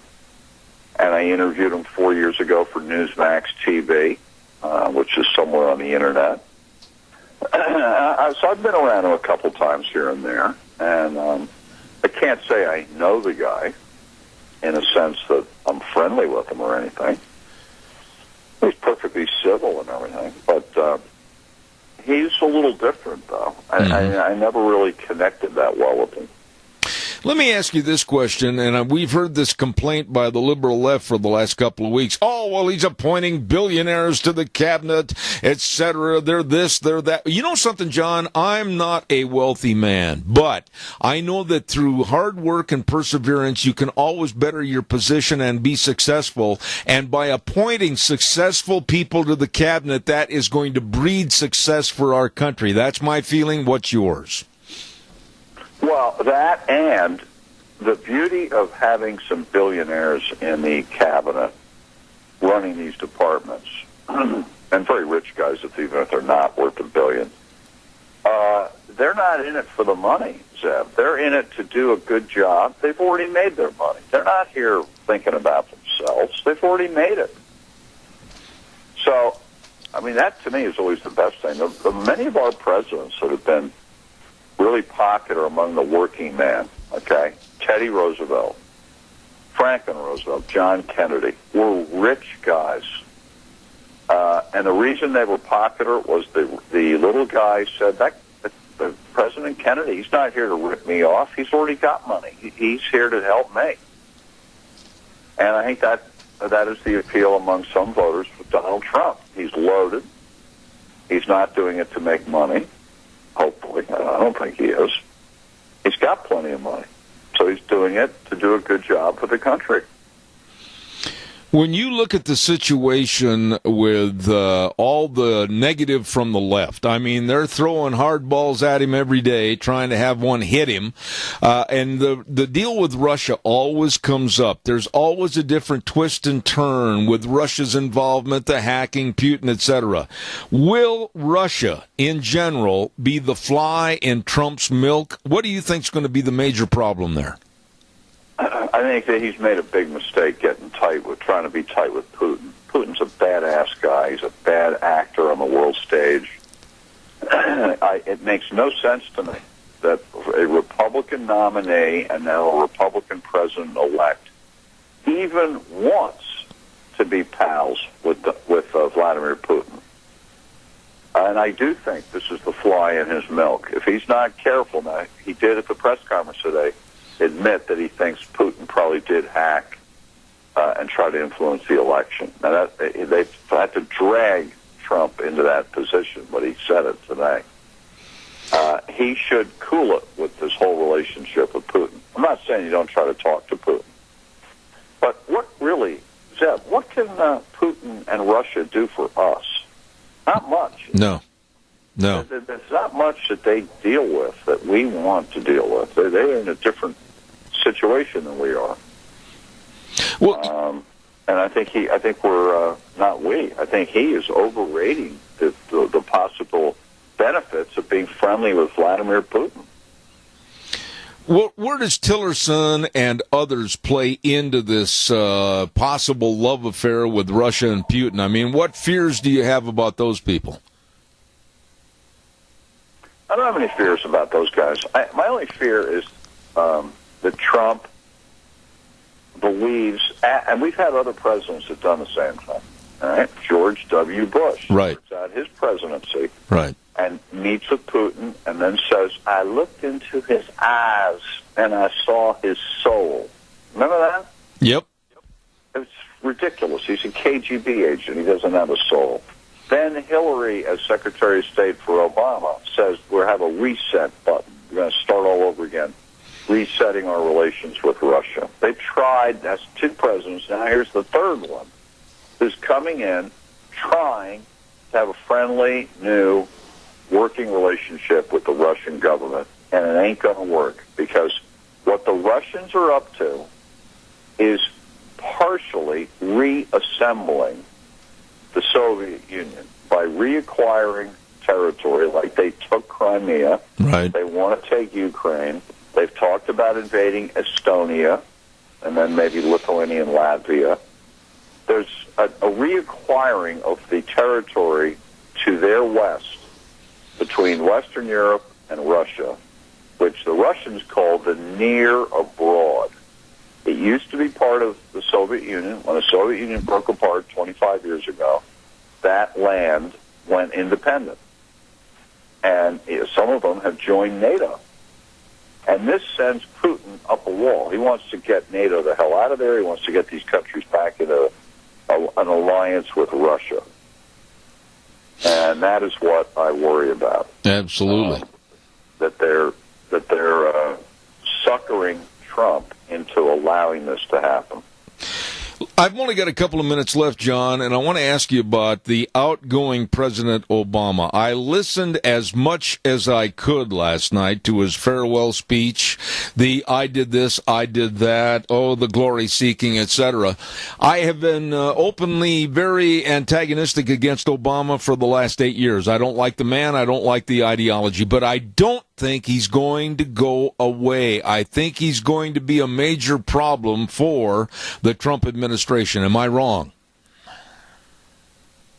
No, and I agree with you about Obama. I found the guy just, Zeb, I'm into politics, I'm into government, I love the whole thing, love talking to you always about it.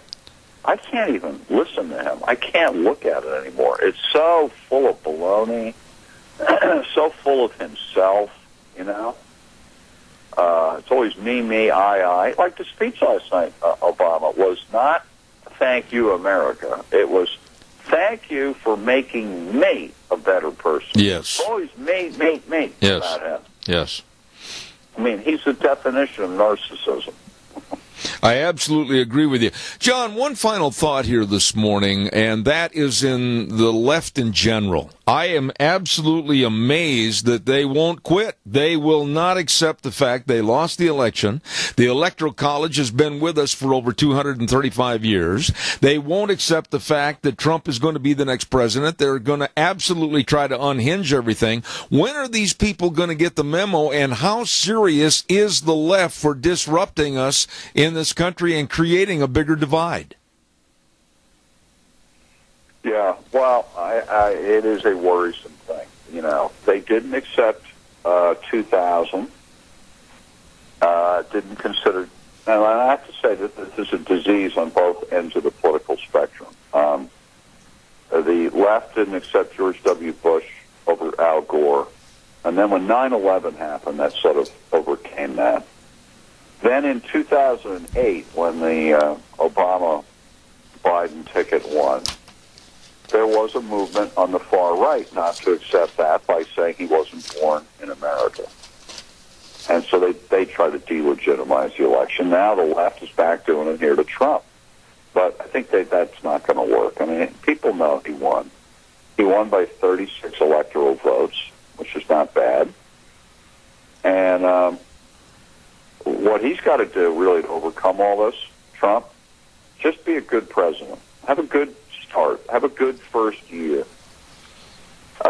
Get the economy moving. If we get the economy going in the right direction, Zeb, all these other things go away. No one really cares. Absolutely. People are making money, having more money. Jobs are a little bit better. Their kids are getting jobs. Things are going to be okay then. I agree.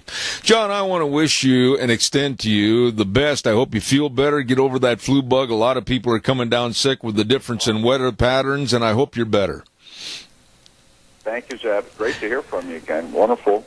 All right, sir. With you, and let's do it a lot in the new year. I'll look forward to it. Thank you so much. Former New York Congressman John LeBoutelier, excellent man to talk about politics. Thank you, and God bless. We appreciate it. Thank you. Thank you, Zeb. You bet. Thank you.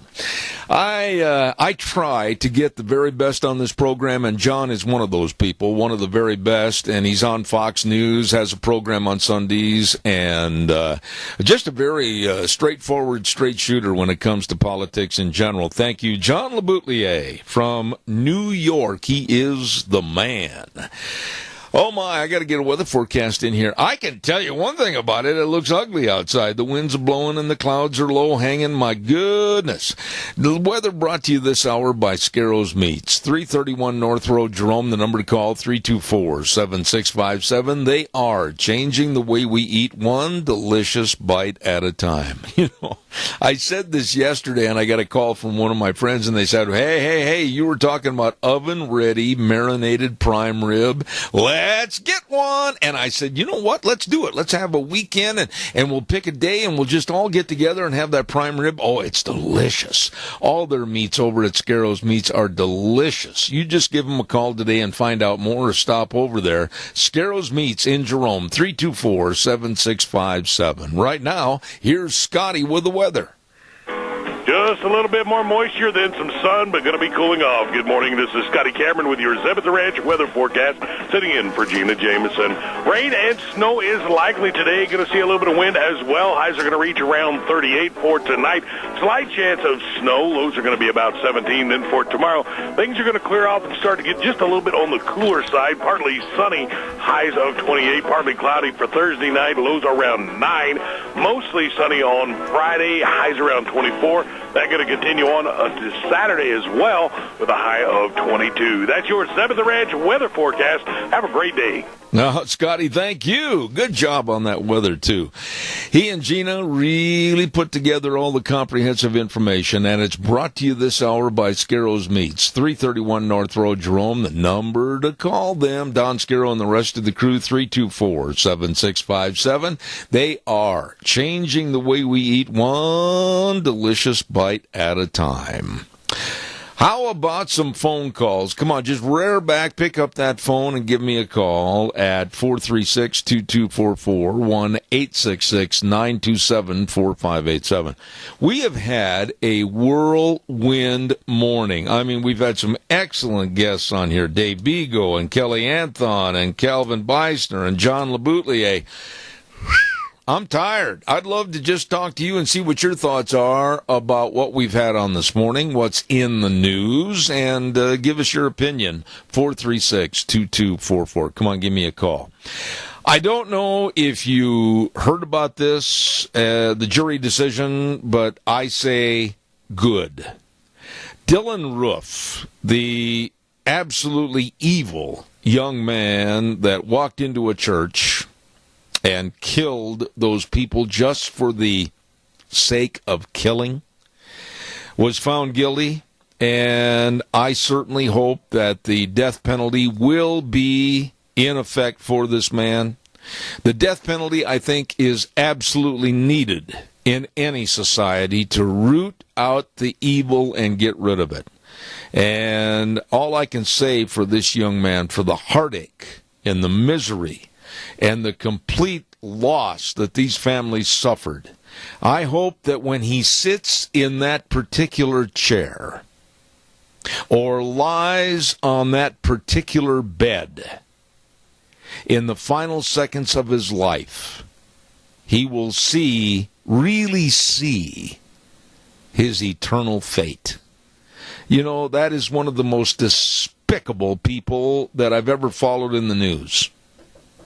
And for what he did and the heartache and the loss that he caused, the death penalty is absolutely a necessity. Your thoughts, give me a call, 436-2244, 1-866-927-4587. I'd like to hear what you have to say. While I'm waiting for your calls to come in this morning on the last couple of minutes of our program, I'd like to remind you tomorrow. Oh, here's a call. Good morning, caller. You saved the day. Go ahead. You're on the air. Yeah, Zeb? Yes, sir. Zeb, are you there? Yeah, I'm listening to you. Go ahead, sir. You're on the air. Yeah, I wanted to ask you a question. I know you're more knowledgeable than me, and I appreciate an answer from a man that got it down the right, good opinion. Why is it we're spending, now I got this information off KSL, Salt Lake City, Utah, Doug Wright. We're spending better than $60,000 a head to import refugees when we got people down on our borders, the only good portion of this country, Western country, they get to get across that border. They're basically farmers and whatever. And then we're importing and spending $60-some thousand a head to import them. Right. Well, sir, all I'm going to say about the mess that we have in this country with immigration, be it legal or illegal immigration, it's got to stop. We've got to have a curtailment. Right now, we're looking at unemployment figures of people that absolutely need jobs, bona fide workers. Yes, we have a lazy part of our society that won't work, and they won't go find a job. But the more people that we import, if you will, whether, again, they're legal or illegal, it puts a drain on our system. Right now, for the refugees that are coming into this program through the College of Southern Idaho and the city of Twin Falls, it's costing taxpayers a lot of money. There's so many amenities that they have to pay for. Translators, they have to pay for transportation, they have to pay for food, clothing, housing, etc. And the drain on the American taxpayer for these people coming in when we really don't know who they are or what they represent, it's got to stop until we get a vetting process that we can rely on and we know who these people are and what they want. Thank you. I'm glad to hear you say that. I'm an Idahoan, born and raised, and I've seen it physically, mentally. I've heard it from the higher-ups, and that's why I wanted to hear you say it. I hope the people out there listen dearly to what you said, and I don't agree with it. We can't do better with our neighbors just how many miles away. We got a lot of them good people right here in Idaho, agriculture, like, that ends up working in the spud factories in different places to better their life, too, like I did. I don't know whether you did it or not, whether you started at the bottom or the top or where, but I know I did, and I'm sure that's what all they're wanting to do. Well, I appreciate your call, and I appreciate the American dream is not dead. It's not dead if you'll persevere, try to work, get an education, get a real education. Don't go to be an activist. But the American dream is still alive and well. Sir, I got to wrap it up, but I thank you for your call this morning. You betcha. Thank you, Zeb. God bless you. Thank you very much. Real quick, I say good morning to a good friend of ours that just stopped by to help us a little bit. Stephen Mai, pull yourself up to that microphone. He says, oh, no, I'm not going on the air. Stephen, it's nice to have you here. Thank you for what you did for us this morning. Hey, by the way, I want to remind everybody about all 7 of your Magic Valley Les Schwab Tire Centers, and I say that because they've got a great winter driving resource guide out. Don't forget, for the best in your snow, ice, muck, and yuck tires, they've got them all right there waiting for you, along with tire chains and, of course, brake service, the best in front-end alignments, and batteries. It's going to get cold again over the next couple of days. Make sure you've got a good battery, and be sure and stop in and see my friends, Lane and Rupert, Dave on Blue Lakes and Twin, Mike and Buell, Mike and Jerome, and the Twist family in Paul. Don't forget, too, Daniel on Pole Line in Twin Falls and my buddy Randy on Overland and Burley. They are the best. Your Magic Valley Les Schwab Tire Centers serving you for safer winter driving. Tomorrow, Thursday, we got a whole bunch of people coming on with different subjects. We're going to be talking to veterinarians tomorrow. We're going to be talking politics with a lot of good folks back in Washington, D.C. We're going to have Cassia County School Days. We've got a lot of things to cover Thursday, and of course, we'll be telling you about anything and everything with any business closures due to flooding or whatever's happening. We've had some reports that some businesses might not be able to open their doors because of flooding conditions. We'll have an update on that on the program tomorrow. But remember, the way things were are the way things ought to be, as we are on KBAR 1230 AM locally and then streaming live all over the universe on ZebBell.com. Hello to all of our friends overseas. We've got a lot of nice emails and letters from them. Thank you very much. Until tomorrow morning at 8:06, Zeb at the Ranch. Wheels, take it away. Have a good day.